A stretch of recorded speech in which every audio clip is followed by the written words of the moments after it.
श्री गुरुवे आनंद घनतने नित्य ज्ञान धने श्री गुरुवे परिपूर्ण सुकरुणी श्री गुरुवे शिष्यರಿಗೆ ನೀಕೊನೆ श्री गुरुवे सुभुनि निलगा नमित मनि मरिदु ईश्वरो गुरुरात्मेति मूर्ति भेद विभागिने व्योमवत् व्याप्त देहाय श्री गुरु दक्षिणामूर्तये नमः। सिद्ध सद्गुरुपादाब्जं जननी नतोस्तता तत्वोपदेशकर्तारं नत्वा भक्ति पुरस्सरं ज्ञानसिद्धं तपस्सिद्धं सर्वसिद्धं शिवप्रदं स्वयं सिद्धम अहम वंदे सिद्धारूढ़ महं भक्तमानस हंसाय सच्चिदानंद स्वरूपिणे मद्गुरु शिवानंद भारतीशाय भक्ति पुरस्सरात् नमाम्यहं नमाम्यहं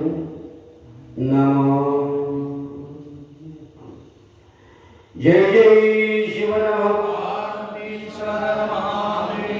जगद्गुरु सिद्धारूढ़ स्वामी जगद्गुरु गुरुनाथारूढ़ स्वामी सद्गुरुनाथ महाराज की सकल साधु संत महाराज की जय। मंगलम देवी नमः पार्वती पतये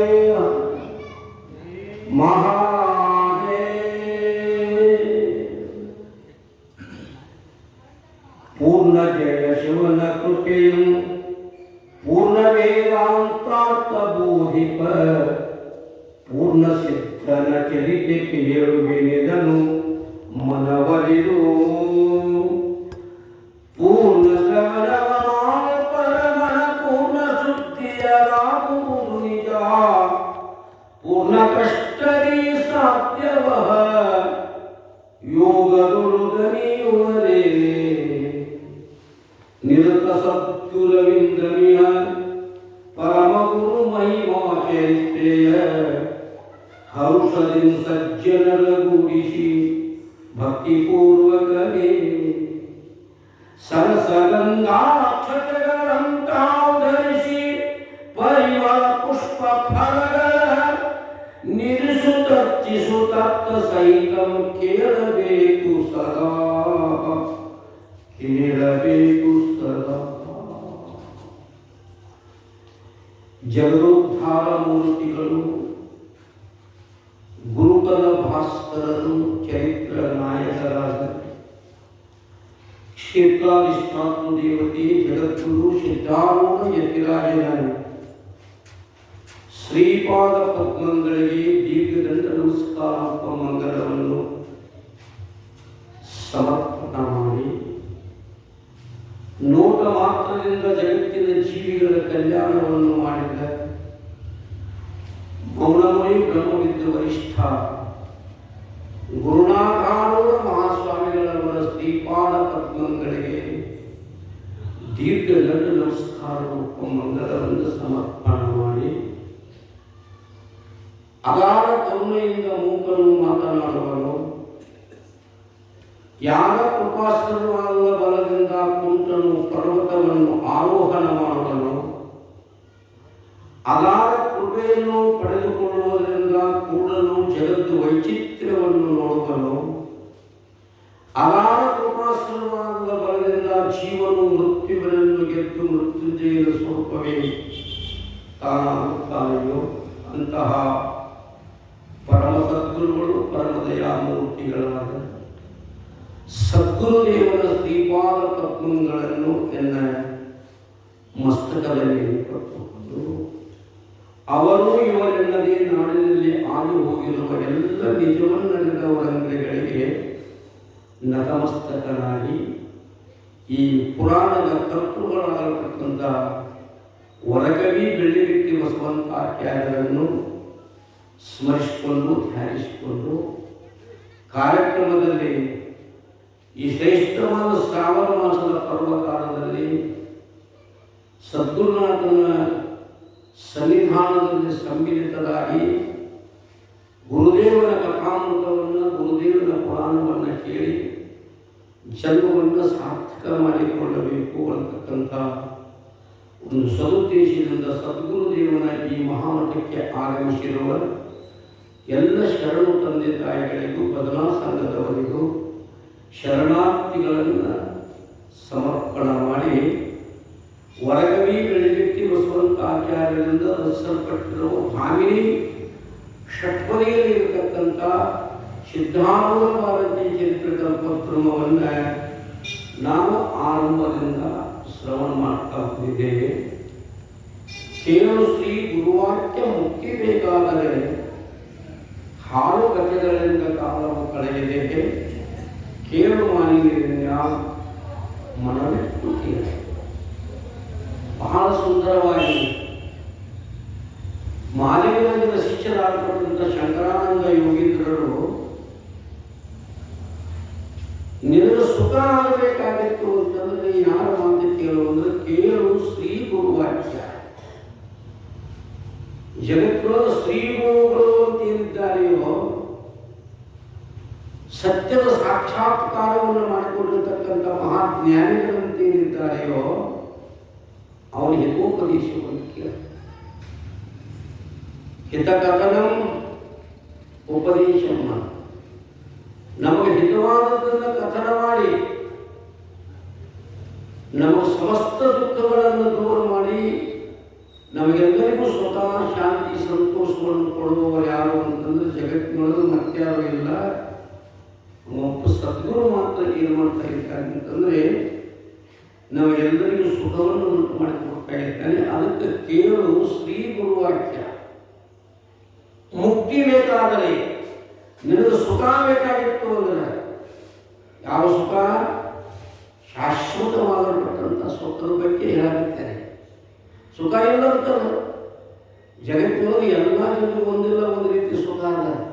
ಅದು ಎಂಥ ಸುಖ ಅದ ಅಂದರೆ ಅನಿತ್ಯ ಸುಖ ಅದ, ಕ್ಷಣಿಕ ಸುಖ ಅದ ಹೊರತಾಗಿ ಶಾಶ್ವತ ಸುಖ ಅಲ್ಲ. ಶಾಶ್ವತ ಸುಖದ ಸ್ಥಾನವನ್ನು, ಅದರ ಮಾರ್ಗವನ್ನು, ಅದರ ಸಾಧನೆಯನ್ನು ತಿಳಿಸಿಕೊಡೋರು ಯಾರು ಅಂತಂದರೆ ಒಬ್ಬ ಸದ್ಗುರುನಾಥ ಬಾಬಪ್ಪ. ಅದಕ್ಕೆ ಕೇಳು ಶ್ರೀ ಗುರುವಾಕ್ಯ ಮುಕ್ತಿ ಬೇಕಾದರೆ ಹಾಳು ಕಥೆಗಳಿಂದ ಕಾಲವನ್ನು ಜಗತ್ತಿನೊಳಗೆ ನಮ್ಮನ್ನು ಮನದ ವಿಕಾರವನ್ನು ಉಂಟು ಮಾಡತಕ್ಕಂಥ ಎಷ್ಟೋ ಹಾಳು ಕಥೆಗಳು ಪದಪದ್ಯಗಳು ಜಗತ್ತಿನೊಳಗೆ ತುಂಬಿದವು. ಅವನ ಕೇಳುವುದರಿಂದ ಏನಾಗ್ತದೆ ಅಂದ್ರೆ ಶುದ್ಧ ಇದ್ದದ ಮನಸ್ಸು ಮತ್ತಷ್ಟು ಕೆಟ್ಟು ಹೋಗ್ತದೆ ಹೊರತಾಗಿ ಅಂಥ ಕಾಳು ಕಥೆಗಳಿಂದ ಕಾಲವನ್ನು ಕಳೆಯಲಾಗದೆ ಕೇಳು ಮಾಡಿದರೆ ಅಂತ ಮಾತ್ರ ಉಪದೇಶ ಮಾಡಿಕೊಂಡು ಬಂದಂತೆ ಅಂಥ ಶ್ರೇಷ್ಠವಾದ ಕಥಾಮೃತವನ್ನು ಜಗದ್ಗುರು ಸಿದ್ಧಾರೂಢ ಪುರಾಣವನ್ನು ನಾವು ಕೇಳ್ತಾ ಹೋಗಿದ್ದೀವಿ. ನಿನ್ನೆ ದಿವಸ ಕವಿ ಸದ್ಗುರುನಾಥ ನಿನ್ನ ಮಹಿಮೆಯನ್ನು ವರ್ಣಿಸಲಿಕ್ಕೆ ಈ ಜಗತ್ತಿನಲ್ಲಿ ಯಾರಿಗೂ ಸಾಧ್ಯ ಇಲ್ಲ. ಅಸಿತಗಿರಿ ಸಮಂಶ ತದ್ದುಲಂ ಸಿಂಧು ಪಾತ್ರೆ ಸುರತರುವರ ಶಾಖಾಲೇಖನಿ ಪತ್ರ ಮೂರ್ವಿ ಲಿಖಿತ ಯದಿ ಶಾರದಾ ಸರ್ವಕಾಲೇ ತದಪಿ ಗುಣಾನಾಂ ಈಶ ಪಾರಂಗಯಾಂತೆ ಅಂತ ಪುಷ್ಪದಂತ ಕವಿ ಮಹಿಮಾ ಸ್ತೋತ್ರದಲ್ಲಿ ಹೇಳಿಕೊಂಡು ಬಂದಂತೆ ನಿನ್ನ ಮಹಿಮೆಯನ್ನು ವರ್ಣಿಸುವಂಥ ಶಕ್ತಿ ಸಾಮರ್ಥ್ಯ ಆ ಜ್ಞಾನ ಸದ್ಗುರುನಾಥ ನನ್ನಲ್ಲಿಲ್ಲ. ಅದನ್ನೇನು ಮಾಡಬೇಕು ಅಂತಂದರೆ ಅದನ್ನು ನೀನು ಕೊಡಬೇಕು.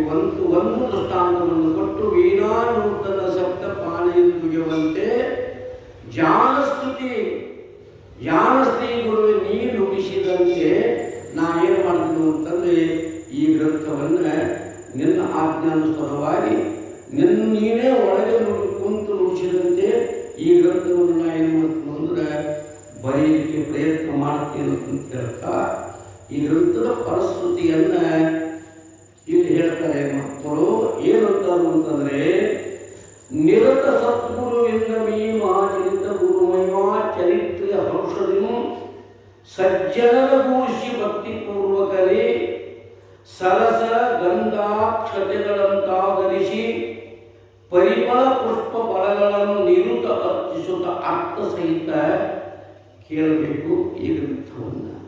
ನಿರುತ ಈ ಶಬ್ದ ಏನು ಹೇಳ್ತದಂತಂದರೆ ಯಾವಾಗಲೂ ಯಾರು ಮಹಾತ್ಮವನ್ನು ತಿಳಿಸಿಕೊಂಡಿದ್ದಾರೆಯೋ ಅವರ ಸನ್ನಿಧಾನಕ್ಕೆ ಹೋಗಿ ಸಜ್ಜನರೆಲ್ಲ ಕೂಡಿಕೊಂಡು ಇದನ್ನೇನು ಮಾಡಬೇಕು ಅಂತಂದರೆ ಸಂತೋಷದಿಂದ ನನ್ನ ಜೀವನವನ್ನೇ ಉದ್ಧಾರ ಮಾಡತಕ್ಕಂಥ ಸದ್ಗುರುನಾಥನ ಪುರಾಣ ಒಂದು ಜೀವನ, ಇನ್ನೊಂದು ಉಜ್ಜೀವನ ಅಂತ ಹೇಳಿದ್ರು.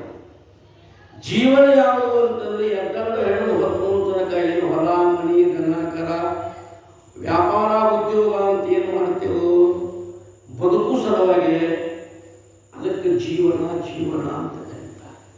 ಈ ಬದುಕನ್ನು ಸಾರ್ಥಕ ಮಾಡಿಕೊಳ್ಳುವ ಸಲುವಾಗಿ ಶಾಸ್ತ್ರ ಪುರಾಣ ಪುಣ್ಯಕಥೆ ಗುರುಸೇವಾದಿಗಳನ್ನು ಏನು ಮಾಡ್ತೇವೆ ಇದಕ್ಕೆ ಉಜ್ಜೀವನ ಉಜ್ಜೀವನ ಅಂತ. ಈ ಮನುಷ್ಯ ಜೀವನ ಬರೀ ಬದುಕುವುದ ಕಷ್ಟ ಬಂದಿಲ್ಲ, ಇದು ಎದಕ್ಕೆ ಬಂದದಂದ್ರೆ ಬದುಕನ್ನು ಸಾರ್ಥಕ ಮಾಡಿಕೊಳ್ಳಲಿಕ್ಕೆ ಬಂದಿರತಕ್ಕಂಥ ಈ ಮನುಷ್ಯ ಜನ್ಮ. ಅದಕ್ಕೆ ಹರ್ಷದಿಂದ ಭಕ್ತಿಪೂರ್ವಕದಿಂದ ಏನು ಮಾಡಬೇಕು ಅಂತಂದರೆ ಈ ಪುರಾಣವನ್ನು ಏನು ಮಾಡಬೇಕು ಅಂದ್ರೆ ಸರಸ ಗಂಧ ಮತ್ತು ಅಕ್ಷತಾದಿ ಇತ್ಯಾದಿ ಇವುಗಳಿಂದ ಏನು ಮಾಡಬೇಕು ಅಂತಂದರೆ ಪುಷ್ಪ ಫಲಗಳನ್ನು ಅವುಗಳಿಂದ ಏನು ಮಾಡಬೇಕು ಅಂದ್ರೆ ಅರ್ಚಿಸಿ ಇದನ್ನು ಹೆಂಗೆ ಕೇಳಬೇಕು ಅನ್ನೋದ್ರ ಅರ್ಥ ಸಹಿತ ಕೇಳಬೇಕು. ಸದಾ ಅರ್ಥವನ್ನು ತಿಳಿಯದ ವ್ಯರ್ಥ ಕಲಿತರೇನು ಪದ್ಯಗಳನ್ನು ಎಷ್ಟು ಗಾನವನ್ನು ಸುತ್ತಿ ನಿಂತದ ಸುತ್ತಿ ಬಂದಂತೆ ಸರ್ವಜ್ಞ. ಅರ್ಥವನ್ನು ತಿಳಿಯಲಾರದ ನಾವು ಎಷ್ಟು ಕೇಳಿದ್ರೆ ಏನು ಮಾಡಿದ್ರೆ ಅದಕ್ಕೆ ಅರ್ಥ ಸಹಿತ ಏನು ಮಾಡಬೇಕು ಅಂದ್ರೆ ಈ ಪುರಾಣವನ್ನು ಕೇಳಬೇಕು ಅಂತ ಹೇಳ್ತಾ ಇದನ್ನು ಏನು ಮಾಡಬೇಕು ಅಂದ್ರೆ ಸದಾ ಕಾಲದಲ್ಲಿ ಏನು ಮಾಡೋದಂದ್ರೆ ಜೀವನದೊಳಗೆ ಎಂಥ ಕೆಲಸಗಳದಾವಂದ್ರೂ ಕೂಡ ಸಾಯಂಕಾಲ ಆಗಲಿ ಬೆಳಗ್ಗೆ ಆಗಲಿ ಒಂದು ಅಧ್ಯಾಯವನ್ನು ಏನು ಮಾಡೋದು ಭಕ್ತಿಯಿಂದ ಪಾರಾಯಣ ಮಾಡಿ. ದಿನನಿತ್ಯದಲ್ಲಿ ಮಾಡೋದು ಆಗಲಿಲ್ಲ ಅಂತಂದ್ರೆ ಈ ರಾಮನವಮಿ ಅಂತ ಬರ್ತದೆ, ಆವಾಗ ಜಗತ್ತಿಗೆ ಸಿದ್ಧಾಂತ ಪುರಾಣವನ್ನು ಪಾರಾಯಣ ಮಾಡಿ. ಅದು ನನಗೆ ಆಗಲಿಲ್ಲ ಅಂತಂದರೆ ಏನು ಮಾಡುವುದು ಮಹಾಶಿವರಾತ್ರಿ ಅಂತ ಬರ್ತದೆ ವರ್ಷಕ್ಕೊಮ್ಮೆ, ಆವಾಗ 7 ದಿನಗಳ ಕಾಲ ಏನು ಮಾಡುವುದಂದ್ರೆ ಈ 36 ಅಧ್ಯಾಯವನ್ನು ಪಾರಾಯಣ ಮಾಡಿ. ಅದು ನನಗೆ ಆಗಲಿಲ್ಲ ಅಂದ್ರೆ ಭಕ್ತಿಯೊಳಗೆ ಏನು ಮಾಡುವಂತಂದ್ರೆ ಈ ಅಮಾವಾಸ್ಯೆ ಮತ್ತು ಹುಣ್ಣಿಮೆ ಮತ್ತು ಶುಕ್ರವಾರ ಮತ್ತು ಸೋಮವಾರಗಳಂತ ಏನು ಬರ್ತಾವು ಇಂಥ ಸಂದರ್ಭದಲ್ಲಿ ಏನು ಮಾಡುವಂದ್ರೆ ಸದ್ಗುರುನಾಥನ ಚರಿತ್ರೆಯನ್ನು ಪಾರಾಯಣ ಮಾಡಪ್ಪ. ಇದರಿಂದ ಏನಾಗ್ತದೆ ಅಂತಂದರೆ ಶಾಶ್ವತವಾಗಿರತಕ್ಕಂಥ ಸುಖಾನಂದ ಪ್ರಾಪ್ತಿ ಆಗುವುದರ ಜೊತೆಗೆ ಕ್ಲೇಶ ಪಂಚಕ ಜನನ ಮೃತ್ಯುಗಳು ನಾಶ ಮಪ್ಪವು ಸರ್ವದಾ ಸುಖ ಸೂಸುವುದು ಹೃದಯದಲ್ಲಿ ಸತ್ಯಮಿಗೆಂದು ನಂಬುವುದು. ಈ ಸುಮಾರ್ಥಗಳು ಆತ್ಮಜ್ಞಾನವು ಬಾಚಿತು ನಿಜ ಮುಕ್ತಿಯಪ್ಪುದು. ದಾಸಭಾವತಿ ಬೇಡಿಕೊಂಬೆ ಓದಿದೈದನು. ಈ ಗುರುಚರಿತ್ರೆಯನ್ನು ಈ ಕಲ್ಪಕ್ರಮವನ್ನು ನೀ ಭಕ್ತಿಯಿಂದ ಇದನ್ನು ಪಾರಾಯಣ ಮಾಡಿದೆ ಅಂತಂದರೆ ಒಂದು ಪಂಚ ಕ್ಲೇಶಗಳಂತದಾವ ನಮಗೆಲ್ಲರಿಗೂ. 5 ಕ್ಲೇಶಗಳು: ಅವಿದ್ಯೆ, ಅಸ್ಮಿತೆ, ರಾಗ, ದ್ವೇಷ, ಅಭಿನಿವೇಶ ಅನ್ನತಕ್ಕಂಥ ಇವತ್ತು ಪಂಚಕ್ಲೇಶಗಳು ಅಂತ ಕರೀತಾರೆ. ಈ ಪಂಚಕ್ಲೇಶಗಳು ಏನು ಮಾಡಿದವು ಅಂತಂದರೆ ಒಂದತ್ತು ಅವಿದ್ಯೆ ಇದ್ದದ್ದನ್ನು ಮರೆಸೈತಿ. ಇದಕ್ಕೆ ಅವಿದ್ಯೆ ಅಂತ ಕರೀತಾರೆ. ಹೌದು, ನಾನು ಯಾರು ಅನ್ನುವುದನ್ನು ಮರೆಸಿದ್ದಕ್ಕೆ ಅವಿದ್ಯೆ ಅವಿದ್ಯೆ ಅಂತ ಕರೀತಾರೆ. ಅದನ್ನು ವಿಸ್ತಾರ ಮಾಡೋದು ವಿಸ್ತಾರ ಮಾಡೋದು ಗೊತ್ತೇನೋ ಪುರಾಣದಲ್ಲಿ ಕುರುತ್ತದೆ. ನಾನಾರು ಅನ್ನುವುದನ್ನು ಯಾವುದು ತಿಳಿಯಲಾರ್ದಂಗೆ ಮಾಡಿತ್ತು ಅದಕ್ಕೆ ಅವಿದ್ಯೆ, ಅದಕ್ಕೆ ಅವಿದ್ಯೆ ಅಂತ ಕರೀತಾರೆ. ಗರ್ಭಗುಡಿ ಒಳಗಿನ ಕತ್ತಲ ಗರ್ಭಗುಡಿ ಆಶ್ರಯದೊಳಗೆ ಇದ್ದು ಆ ಗರ್ಭಗುಡಿ ಒಳಗೆ ಯಾವ ದೇವರು ಅನ್ನೋದನ್ನು ಕಾಣದಂಗೆ ಮಾಡಿದ್ದೆ ಅದಕ್ಕೆ ಅವಿದ್ಯೆ ಅಂತ ಕತ್ತಂತಾರೆ. ಈಗೆಲ್ಲ ಸಿಕ್ಕಿಂದ ದೇವಸ್ಥಾನಗಳು ಬಂದಾವೆ. ಈಗ ಹಿಂದಿನ ಕಾಲದ ಗರ್ಭಗುಡಿಗಳನ್ನು ನೋಡಿದ್ರೆ ಒಂದು ಕಿಡಿಕಿ ಇಲ್ಲ, ಒಂದು ಏನೇನೂ ಇಲ್ಲ ಗರ್ಭಗುಡಿ ಒಳಗೆ. ಈ ಒಳಗಿನ ಹಾದ ಮನುಷ್ಯನಿಗೆ ಒಳಗೆ ಗರ್ಭಗುಡಿ ತುಂಬ ಕತ್ತಲಿದ್ದು ಆ ಗರ್ಭದೊಳಗೆ ಯಾವ ದೇವರಕ್ಕೆ ಅನ್ನೋದನ್ನು ಗೊತ್ತು ಮಾಡುವಂಗೆ ಕತ್ತದ ಅವಶ್ಯಕತೆ. ಯಾರ ಆಶ್ರಯದ ಆ ಗರ್ಭಗುಡಿ ಆಶ್ರಯದೊಳಗಿದ್ದು ಕತ್ತಲು ಆ ಗರ್ಭಗುಡಿಗೆ ಅಧಿಷ್ಠಾನಪಟ್ಟಂಥ ದೇವರನ್ನ ಹೆಂಗೆ ಮರಿ ಮಾಡಿತ್ತು ಹಂಗೆ ಈ ದೇಹ ಅಂತಕ್ಕಂಥ ಈ ಗರ್ಭಗುಡಿಯಲ್ಲಿ ಅಂತಃಕರಣ ಅಂತಕ್ಕಂಥ ಗರ್ಭಗುಡಿಯಲ್ಲಿ ಸಾಕ್ಷಿ ಪ್ರತ್ಯೇಕಾತ್ಮ ಕೂಟಸ್ಥಾನೂಪದಿಂದ ಇದ್ರೂ ಕೂಡ ಅದನ್ನು ತಿಳಿಯಲಾರದಂಗೆ ಯಾವಾಗ ಮಾಡಿತ್ತು ಅದಕ್ಕೇನಂತಾರೋ ಅವಿದ್ಯೆ. ನಿಜವನ್ನು ಬರುತ್ತಾರೆ ಜ್ಞಾನಸ್ಥಾನದಲ್ಲಿ. ತನ್ನ ನಿಜವನ್ನು ತಿಳಿಯಲಾರದೆ ಭಿನ್ನ ಭಾವನೆಯಿಂದ ಕಲ್ವಲ, ತನ್ನ ನಿಜವನ್ನು ಪರೀಕ್ಷಿಸದೆ ಹೇಯವೆನ್ನದೆ ವಿಕೃತಿಯುಳ್ಳ ಈ ತರುವೇ ತಾನೆಂದು ಭಿನ್ನ ವಿಷಯದ ವಿಶ್ವವನ್ನು ಕಂಡು ನನ್ನಿ ಎಂಬ ಬಗೆ ಬಿಡದಿರಲು ಅದು ಅಜ್ಞಾನ, ಅದು ಅವಿದ್ಯೆ ಅಂತ ಬರ್ಕೊಂಡಿದ್ದಾರೆ. ಈ ಅವಿದ್ಯೆ ಏನಂತಂದ್ರೆ ನಮ್ಮನ್ನ ಇದ್ದ ಆತ್ಮಸ್ವರೂಪವನ್ನು ಮರೆಸಿದ ಅವಿದ್ಯೆ. ಅಸ್ವಿದ್ಯೆ ಅಂತ ಮುಂದೆ ಬರೋದು ಅದೇನು ಮಾಡಿದೆ ಅಂತಂದ್ರೆ ತಾನಲ್ಲದ ವಸ್ತುಗಳಲ್ಲಿ ಏನಾಗಿದೆ ತಾನನ್ನುವಂಥ ಬುದ್ಧಿ ಹುಷೆ. ಈ ದೇಹಾದಿಗಳನ್ನು ನಾವೆಲ್ಲ ವಾಸ್ತು ವಿಚಾರ ಮಾಡಿದ್ವಿ. ಹೌದು, ಆದರೂ ದೇವರೇ ನಾನು ಅಂತಕ್ಕಂಥ ಈ ಬುದ್ಧಿಯಲ್ಲಿ ಹುಷದ ಯಾವುದೋ ಅಸ್ಮಿತೆ. ಮುಂದೆ ಬರೋದು ರಾಗ. ರಾಗ ಏನು ಮಾಡ್ತು ಅಂತಂದ್ರೆ ಸುಖವಲ್ಲದ ವಸ್ತುಗಳಲ್ಲಿ ಸುಖ ಬುದ್ಧಿಯನ್ನು ಮಾಡಿ ಅದನ್ನು ಪ್ರೀತಿ ಹುಟ್ಟಿಸಿ.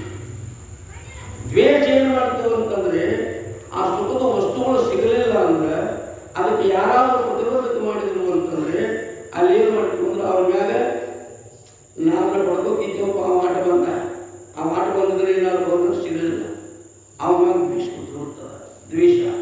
ಅಭಿನಿವೇಶ ಅಂತಂದ್ರೆ ಈ ದೇಹ ಹಿಂದೆಲ್ಲ ನಾನು ಎಲ್ಲರನ್ನೂ ಕೈ ಬಿಟ್ಟು ಹೋಗ್ತದೆ ಅನ್ನೋದು ಎಲ್ಲರಿಗೂ ಗೊತ್ತಿದ್ರೂ ಒಟ್ಟು ನಾ ಸಾಯ್ತು, ನಾವತ್ತು ಸಾಯಬಾರದು, ನಿರಂತರವಾಗಿರಬೇಕು ಅಂತ ಗಟ್ಟಿ ಹೇಳಲು ಗೊತ್ತಿರಲಿಲ್ಲ.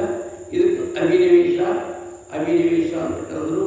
ಇದರರ್ಥ ಸಂಕ್ಷಿಪ್ತ ಹೇಳಿದ್ರೆ ಈಗಷ್ಟ ಅಂತೂ ಅವಿದ್ಯೆ, ಅಸ್ಮಿತೆ, ರಾಗ, ದ್ವೇಷ, ಅಭಿನಿವೇಶ ಅಂತಕ್ಕಂಥ ಈ ಪಂಚ ಕ್ಲೇಶಗಳು ಏನಾಗ್ತವೆ ಅಂದ್ರೆ ಈ ಗುರುಚರಿತ್ರೆಯನ್ನು ಓದುವುದರಿಂದ ಈ ಪಂಚ ಕ್ಲೇಶಗಳು ನಾಶ ಆಗ್ತವೆ. ಈ ಹುಟ್ಟು ಸಾವು ಅಂತ ಏನದ ಈ ದೇಹಕ್ಕೆ ಬಂದಿರತಕ್ಕಂಥ ಹುಟ್ಟು ಸಾವು, ನಾನು ಹುಟ್ಟಿ ಬಂದೆ, ನಾನು ಸತ್ತಿ ಅಂತ ತಿಳ್ಕೊಂಡಿರಿ ಬುದ್ಧಿ ಇಟ್ಟಿಲ್ಲ, ಈ ಬುದ್ಧಿ ನಾಶ ಆಗ್ತದ. ನಾನು ಹುಟ್ಟವಲ್ಲ, ನಾನು ಸಾಯುವವನು ಅಲ್ಲ. ಗೀತಾ ಹೇಳ್ತದೆ, ನ ಜಾಯತೆ ನ ಮ್ರಿಯತೆ ವಾ ಕದಾಚಿತ್ ನಾಯಂ ಭೂತ್ವ ಭವಿತ ವಾನಭೂಯ ಅಯೋ ನಿತ್ಯ ಶಾಶ್ವತ ಅಯಂ ಪರಾನುಗುಣ ಹನ್ಯತೆ ಹನ್ಯಮಾನೇ ಶರೀರೇ.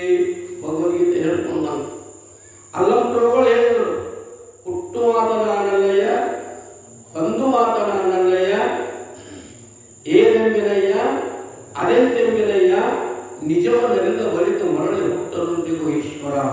ಹುಟ್ಟು ಸಾವುಗಳು ಆತ್ಮಸ್ವರೂಪನಾದ ನನಗಿಲ್ಲ ಅನ್ನುವಂಥ ಈ ನಿಶ್ಚಯ ಜ್ಞಾನವನ್ನು ಈ ಪುರಾಣ ಈ ಗುರುನಾಥ ಚರಿತ್ರೆ ತಂದುಕೊಡುವಂಥದ್ದಾಗ್ತದಪ್ಪ. ನಿತ್ಯ ಸುಖ ಏನಾಗ್ತದಂದ್ರೆ ಇದರಿಂದ ಹೊರಹೊಮ್ಮುತ್ತದೆ. ನಿತ್ಯ ಸುಖ ಅಂದರೆ ಯಾವಾಗಲೂ ಶಾಶ್ವತವಾಗಿ ಇರ್ತಕ್ಕಂಥ ಸುಖ. ನಮಗೆ ಈ ವಿಷಯಗಳಿಂದ ಆಗ್ತಕ್ಕಂಥ ಸುಖ ಹೆಂಗದವರು ಒಂದಿಷ್ಟು ಆಗ್ತಾವು ಮತ್ತೆ ಕೈ ಬಿಟ್ಟ ಹೋಗ್ತಾವೆ. ಹೌದು, ಇವು ಆಗಂತದ. ಆದ್ರೆ ನಿತ್ಯ ಸುಖ ಅದು ಬೆಲ್ಲದೊಳಗಿನ ಸಿಹಿ ಇದ್ದಂಗೆ. ಬೆಲ್ಲದೊಳಗಿನ ಸಿಹಿ ಬೆಲ್ಲ ಸಿಹಿ ಸಿಹಿ ಅಂದರೆ ಹೆಂಗೆ ಬೆಲ್ಲು ಅದನ್ನು ಅಗಸಾಕ್ ಬರೋದಿಲ್ಲೋ, ಆ ಬೆಲ್ಲದಿಂದ ಸಿಹಿಯನ್ನು ಹೊರಗೆ ಹಾಕಕ್ಕೆ ಬರೋದಿಲ್ಲೋ, ಹಂಗೆ ನಮ್ಮೊಳಗಿರ್ತಕ್ಕಂಥ ಆತ್ಮಸುಖದ ಅನುಭೂತಿ ನಮಗಾಗುವಂತಂದರೆ ನಿತ್ಯ ಸುಖ ಅನ್ನುವಂಥದ್ದು ಪ್ರಾಪ್ತಿಯಾಗ್ತದಪ್ಪ. ಆ ನಿತ್ಯ ಸುಖ ಹೊರಹೊಮ್ಮಿ ಅದೇನಾಗ್ತದೆ ಹೃದಯದಲ್ಲಿ ನೆಲೆಗೊಂಡು ಸತ್ಯದ ಅರಿವಿನಲ್ಲಿ ಏನಾಗ್ತದೆ ಅಂದರೆ ನಿಲ್ಲುತ್ತದಪ್ಪ. ಇಂಥ ಫಲ ಅನ್ನುವಂಥದ್ದು ಪ್ರಾಪ್ತಿ ಆಗ್ತದೆ. ನಾ ಏನು ಮಾಡ್ತೀನಿ ಅಂದ್ರೆ ದಾಸಭಾವನೆ ಒಬ್ಬ ದಾಸನಾಗಿ ನಿಮ್ಮನ್ನು ಪ್ರಾರ್ಥನೆ ಮಾಡ್ಕೊಳ್ತಾ ಇದ್ದೇನೆ. ಇಂಥ ಪರಮ ಪವಿತ್ರವಾಗಿರತಕ್ಕಂಥ 4 ವೇದ, 6 ಶಾಸ್ತ್ರ, 18 ಪುರಾಣ, 28 ದಿವ್ಯ ಆಗಮಗಳು, ಮಹಾಭಾರತ, ಇತಿಹಾಸ ಇವೆಲ್ಲರಿಂದ ಕೂಡಿಕೊಂಡು ರಚನೆಯಾಗಿರತಕ್ಕಂಥ ಈ ಜಗದ್ಗುರು ಸಿದ್ಧಾರ್ಥ ಮಹಾಸ್ವಾಮಿಗಳವರ ಈ ಚರಿತ್ರ ಕಲ್ಪದ್ರಮವನ್ನು ಏನು ಮಾಡಿದೆ ಅಂದ್ರೆ ಭಕ್ತಿಯಿಂದ ಇದನ್ನು ಕೇಳುವಂಥವರಾಗಲಿ ಅಂತ ಹೇಳ್ತಾ ಗ್ರಂಥದ ಫಲಶ್ರುತಿಯನ್ನು ಹೇಳಿ ಇನ್ನೇನು ಮಾಡ್ತಾರೆ ಅಂತಂದರೆ ಈ ಗ್ರಂಥದ ಒಂದು ಆರಂಭ ಹೆಂಗಾಯಿತು ಅನ್ನೋದ್ರ ಬಗ್ಗೆ ಬಹಳ ಸುಂದರವಾಗಿ ಕವಿ ಬಸವಂತ ಆಚಾರ್ಯರು ಬರ್ಕೊಂಡು ಬರ್ತಾ ಇದ್ದಾರೆ. ಏನು ಹೇಳ್ತಾರೆ ಅಂತಂದರೆ ಆದಿಯೋ ನಾರದ ಮುನಿಪತ ಮೋದದಿಂದೀಶ್ವರನ ಸವೆದಂ ಪೋದ ಮುಂದಿನ ವಾದಗಾಜಿವನು ಪಚರಿಸಿ ಋಷಿಯಂ ಮೇದಿನಿಯೊಳೆ ನಿರ್ಪವಾರ್ತೆಯ ಸಾಗರದಿ ಪೇಳೆಂದು ಕೇಳಲು ಹೇಗಯಾಂಬುದಿ ಕೇಳು ಪೇಳುವೆನೆಂದು ಕೈ ಮುಗಿದು. ಆದಿಯೊಳು ಬ್ರಹ್ಮನ ಮಾನಸ ಪುತ್ರನಾಗಿರತಕ್ಕಂಥ ನಾರದ ಮಹರ್ಷಿ ತ್ರಿಕಾಲಜ್ಞಾನಿ, ತ್ರಿಲೋಕ ಸಂಚಾರಿ, ಎಲ್ಲ ಲೋಕಗಳನ್ನು ಸದಾ ಸಂಚಾರ ಮಾಡ್ತಾ ಮಾಡ್ತಾ ಮಾಡ್ತಾ ಯಾವ್ಯಾವ ಲೋಕದಲ್ಲಿ ಏನೇನು ನಡೆದೋದನ್ನತಕ್ಕಂಥ ಎಲ್ಲ ವಿಚಾರಗಳನ್ನು ತಿಳ್ಕೊಂಡು ಹೋಗಿ ಯಾರಿಗೆ ಕೆಲಸ ಅಂತಂದರೆ ಪರಮಾತ್ಮನಿಗೆ, ಪರಬ್ರಹ್ಮ ಸ್ವರೂಪನಾಗಿರ್ತಕ್ಕಂಥ ಸದಾಶಿವನಿಗೆ ಈ ಸುದ್ದಿಯನ್ನು ಮುಗಿಸ್ತಾ ಇದ್ದ. ಒಮ್ಮೆ ನಾರದ ಮುನಿ ಏನು ಮಾಡಿದ ಅಂತಂದರೆ ಮೋಹದಿಂದ ಪ್ರೇಮದಿಂದ ಈಶ್ವರನ ಸಭೆಗೆ ಹೋಗಿ ಏನು ಮಾಡಿದ ಅಂತಂದರೆ ಅವನ ಸಾಷ್ಟಾಂಗ ನಮಸ್ಕಾರವನ್ನು ಹಾಕಿದ್ದ. ನಾನಿಂದು ಹೇಳಿದ್ದೇನೆ ನಿಮಗೆ, ನಮಸ್ಕಾರ ದೊಡ್ಡವರಿಗೆ ಹೆಂಗೆ ಮಾಡಬೇಕು ಅಂತಂದರೆ ಮನಸ ವಚಸ ನಮಸ್ಕಾರ ಮಾಡಬೇಕು. ದೇಹ ವಾಣಿ ಮನಗಳು ಏನಾಗಬೇಕು ಅಂದ್ರೆ 3 ಮನಿಗಳು. ಗರ್ವದಿಂದ ಮಾಡಿದ ಭಕ್ತಿ ದ್ರವ್ಯದ ಕೇಳುವಂತ ಹೊರಟು ಬಂದಿಲ್ಲ. ನೀ ಗರ್ವದಿಂದ ನಮಸ್ಕಾರ ಮಾಡಿದ್ರೆ ನಮಸ್ಕಾರ ಏನಾಗುವುದು ಅಂತಂದ್ರೆ ನಿನ್ನ ದೇಹ ನಾನು ಅಂತವನು ನಾನು ಇಂಥವನು ಅನ್ನುವಂಥ ಅಭಿಮಾನ ಬಿಡಬೇಕು. ಸದ್ಗುರುವಿನಿಂದ ದೊಡ್ಡವರನ್ನು ಪರಮಾತ್ಮನಿಂದ ನಾವೇನು ದೊಡ್ಡವರು, ಹೌದು.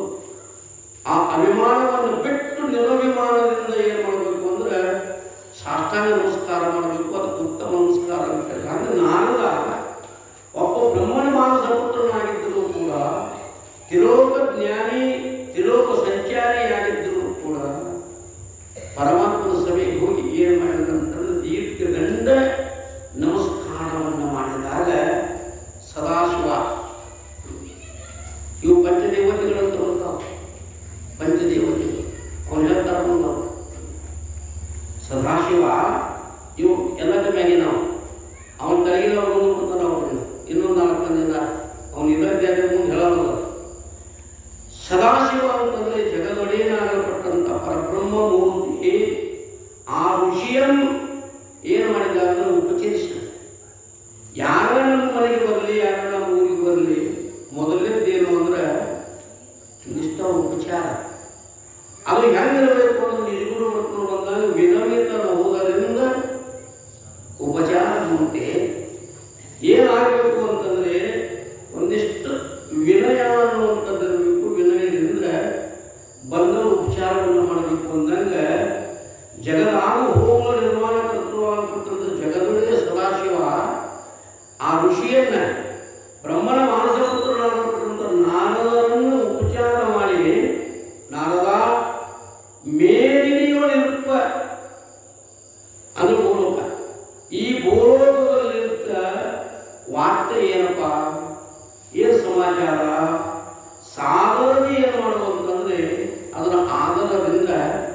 ನನಗೆ ಕೇಳತಕ್ಕಂಥವನಾಗು ಅಂತ ಕೇಳಿದಾಗ ಆಗ ನಾರದ ಹೇಳ್ತಾನೆ, ಹೇ ದಯಾಂಬುದಿ ಕೇಳು, ಕೇಳುವೆನೆಂದು ಕೈ ಮುಗಿದು.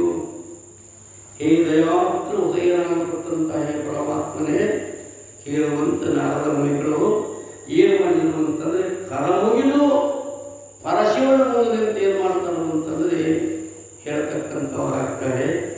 ನಾರದ ಯಾರಿಗೆ ನಾರದ ಆಗಬೇಕು ಅಂತಂದ್ರೆ ಎಲ್ಲ ಲೋಕಗಳ ಸುದ್ದಿಯನ್ನು ತಂದು ಭಗವಂತನಿಗೆ ಮುಟ್ಟಿಸಿ ಅದರಲ್ಲಿ ಒಳ್ಳೆಯದಾಗುವುದಕ್ಕೆ ಮಾರ್ಗವನ್ನು ತೋರಿಸಿ, ಕೆಟ್ಟದಾಗುವುದಕ್ಕೆ ಅದನ್ನು ಹೊಡೆದೋಡಿಸಿ ಆಯಾಯ ಕಾಲಕ್ಕೆ ಏನು ಮಾಡಬೇಕು ಅಂದ್ರೆ ಭಕ್ತರ ರಕ್ಷಣೆಯನ್ನು ಮಾಡತಕ್ಕಂಥ ಹೇ ಪರಮಾತ್ಮ, ನನಗೇನು ಮಾಡುವುದ್ರೆ ಆದರದಿಂದ ಏನು ಮಾಡುವುದ್ರೆ ನೀನು ಹೇಳ್ತಕ್ಕಂಥವನಾಗುವಂತ ಪ್ರಾರ್ಥನೆಯನ್ನು ಮಾಡಿಕೊಂಡ ನಾರದ ಅಂದರೆ ಯಾರಿರಬೇಕು ಅಂತ ಕೇಳಿದ್ರೆ ಯಶ ಬಾತ ನ ರಕ್ತ ಹೋಟೇತು ಈ ನಾರದ ಅಂತ ಅವನ ಲಕ್ಷಣವನ್ನು ಮಾಡ್ಕೊಂಡು ಬಂದಿಲ್ಲ. ಯಾರ ಮಾತು ಯಾವಾಗ ಎಂದೂ ಸುಳ್ಳಾಗುವುದಿಲ್ಲೋ, ನಾರದ ಒಮ್ಮೆ ಮಾತಾಡಿದ ಅಂದ್ರೆ ಆ ಮಾತು ಸುಳ್ಳನಾಗುವಾಗಿಲ್ಲ, ಅದರಂತೆ ಆಗೇ ಇರಬೇಕು. ಹಂಗೆ ನುಡಿಯುವವನಿಗೆ ಏನಂತಾರೆ ಅಂತಂದ್ರೆ ನಾರದ ನಾರದ ಅಂತ ಕರ್ಕೊಂಡು ಬಂದಿದ್ದಾರೆ. ನಾರದ ಹೇಳ್ತಾನೆ, ಹೇ ಪರಮಾತ್ಮ, ಕಲಿಯ ಪಂಚಸಹಸ್ರ ವರುಷಕ್ಕೆ ಮಲಿನವಾಗುವುದು ಧರ್ಮವೆನುತಂ ತಿಳಿಯೇ ವಾವಿ ಪುರಾಣ ಪಂತೆಯಾಗಿರುವುದು ಕಲಿ ಜನಕ್ಕೆ ಶ್ರೀ ಶಿವ ಷಡಕ್ಷರಿ ಸುಲಭ ಸಾಧನವನ್ನು ಭಕ್ತಿಯ ನಲಿದು ಜ್ಞಾನವನ್ನು ಬೋಧಿಸಲು ತಾವು ಅವತರಿಸುವುದರಿಂದ. ಹೇ ದಯಾನಿಧಿ ಪರಮಾತ್ಮ, ಒಂದು ಭವಿಷ್ಯತ್ ಪುರಾಣ ಅಂತ ಪುರಾಣದ 18 ಪುರಾಣಗಳಲ್ಲಿ ಎಷ್ಟದಾವಲ್ಲ 18 ಪುರಾಣಗಳನ್ನು ಮಧ್ವಯಂ ಭದ್ವಯಂ ವೃತ್ರಯಂ ವಚತುಷ್ಟಯಂ ಅನಾಪಲಿಂಗಾಗ್ನಿ ಪುಷ್ಕರ ಗಾರುಡ ಮೇವಚ ಅಂತ ಇವು 18 ಪುರಾಣದಲ್ಲಿ ಪ್ರಧಾನ ಕೇಳಿಸ್ಕೊಳ್ತ ಏನಂತಾರೋ ಅಂತಂದ್ರೆ ಬಹಳ ಸುಂದರವಾಗಿ ಮಧ್ವಯಂ ಮ ಅಕ್ಷರಗಳಿಂದ 2 ಪುರಾಣಗಳು, ಮತ್ಸ್ಯ ಪುರಾಣ, ಮಾರ್ಕಂಡೇಯ ಪುರಾಣ 2. ಭದ್ವಯಂ ಬ ಅಕ್ಷರದಿಂದ 2 ಪುರಾಣಗಳು, ಅವ್ಯಾವು ಅಂದ್ರೆ ಬ್ರಹ್ಮಾಂಡ ಪುರಾಣ, ಭವಿಷ್ಯತ್ ಪುರಾಣ ಅಂತ 2 ಪುರಾಣಗಳು. ವ ಚತುಷ್ಟಯಂ ವರಾಹ ಪುರಾಣ, ವಾರದೀಯ ಪುರಾಣ, ಇನ್ನೇನೋ ಪುರಾಣಗಳು ನೆನಪಿಲ್ಲ. ಇವು ಅಕ್ಷರದ ಹೊರತಕ್ಕಂಥವು 4 ಪುರಾಣಗಳು. ಇನ್ನು ಅಗ್ನಿ ಪುರಾಣ, ನಾರದೀಯ ಪುರಾಣ, ಪದ್ಮ ಪುರಾಣ, ಲಿಂಗ ಪುರಾಣ, ಕೂರ್ಮ ಪುರಾಣ, ಗರುಡ ಪುರಾಣ, ಸ್ಕಂದ ಪುರಾಣ, ಅನಾಪಲಿಂಗಾಗ್ನಿ ಪುಷ್ಕರ ಗಾರುಡಮೇವಚ ಮಧ್ವಯಂ ಭದ್ವಯಂ ವೃತ್ರಯಂ ವಚತುಷ್ಟಯಂ ಅನಾಪಲಿಂಗಾಗ್ನಿ ಪುಷ್ಕರ ಗಾರುಡಮೇವಚ ಅಂತ 18 ಪುರಾಣಗಳಲ್ಲಿ ಒಂದು ಭವಿಷ್ಯತ್ ಪುರಾಣ ಅಂತದೆ. ಈ ಭವಿಷ್ಯತ್ ಪುರಾಣದಲ್ಲಿ ಏನು ಹೇಳ್ಕೊಂಡು ಅಂತಂದ್ರೆ ಕಲಿಯುಗ ಆರಂಭ ಆಗಿ 5,000 ವರ್ಷಕ್ಕೆ, ಕಲಿಯುಗ ಅನ್ನುವಂಥದ್ದು ಆರಂಭ ಆದ 5,000 ವರ್ಷಕ್ಕೆ ಏನಾಗ್ತದೆ ಅಂತಂದ್ರೆ ಧರ್ಮ ಅನ್ನುವಂಥದ್ದು ಶಿಥಿಲ ಆಗಿ, ಅದು ಮಲಿನ ಆಗಿ, ಅಧರ್ಮ ಅನ್ನುವಂಥದ್ದು ತನ್ನ ತಾಂಡವ ನೃತ್ಯವನ್ನು ಆಡಿ ಯೋಗಿಗಳಿಗೆ, ಸಜ್ಜನರಿಗೆ, ಮಹಾತ್ಮರಿಗೆ, ಪತಿವ್ರತ ಸ್ತ್ರೀಯರಿಗೆ ತಾಪವನ್ನು ಉಂಟು ಮಾಡುವಂಥ ದುಷ್ಟ ಜನರತಕ್ಕಂಥವ್ರು ಹುಟ್ಟಿ ಅಧರ್ಮ ಅನ್ನುವಂಥದ್ದು ಏನಾಗ್ತದೆ ಅಂದರೆ ಹೆಚ್ಚಾಗಿ ತಾಂಡವ ನೃತ್ಯವನ್ನು ಆಡ್ತದೆ. ಆ ಸಂದರ್ಭಕ್ಕೆ ಈ ಕಲಿಯುಗದಲ್ಲಿ ಜನ್ಮವನ್ನು ತಾಳಲ್ಪಟ್ಟಂಥ ಜನರಿಗೆ ಶ್ರೀ ಶಿವ ಷಡಕ್ಷರಿ, ಅದು 6 ಅಕ್ಷರಗಳಿಂದ ಕೂಡಿಕೊಂಡಿರ್ತಕ್ಕಂಥ ಮಂತ್ರಕ್ಕೆ ಷಡಾಕ್ಷರಿ ಮಂತ್ರ ಅಂತ ಕರೀತಾರೆ.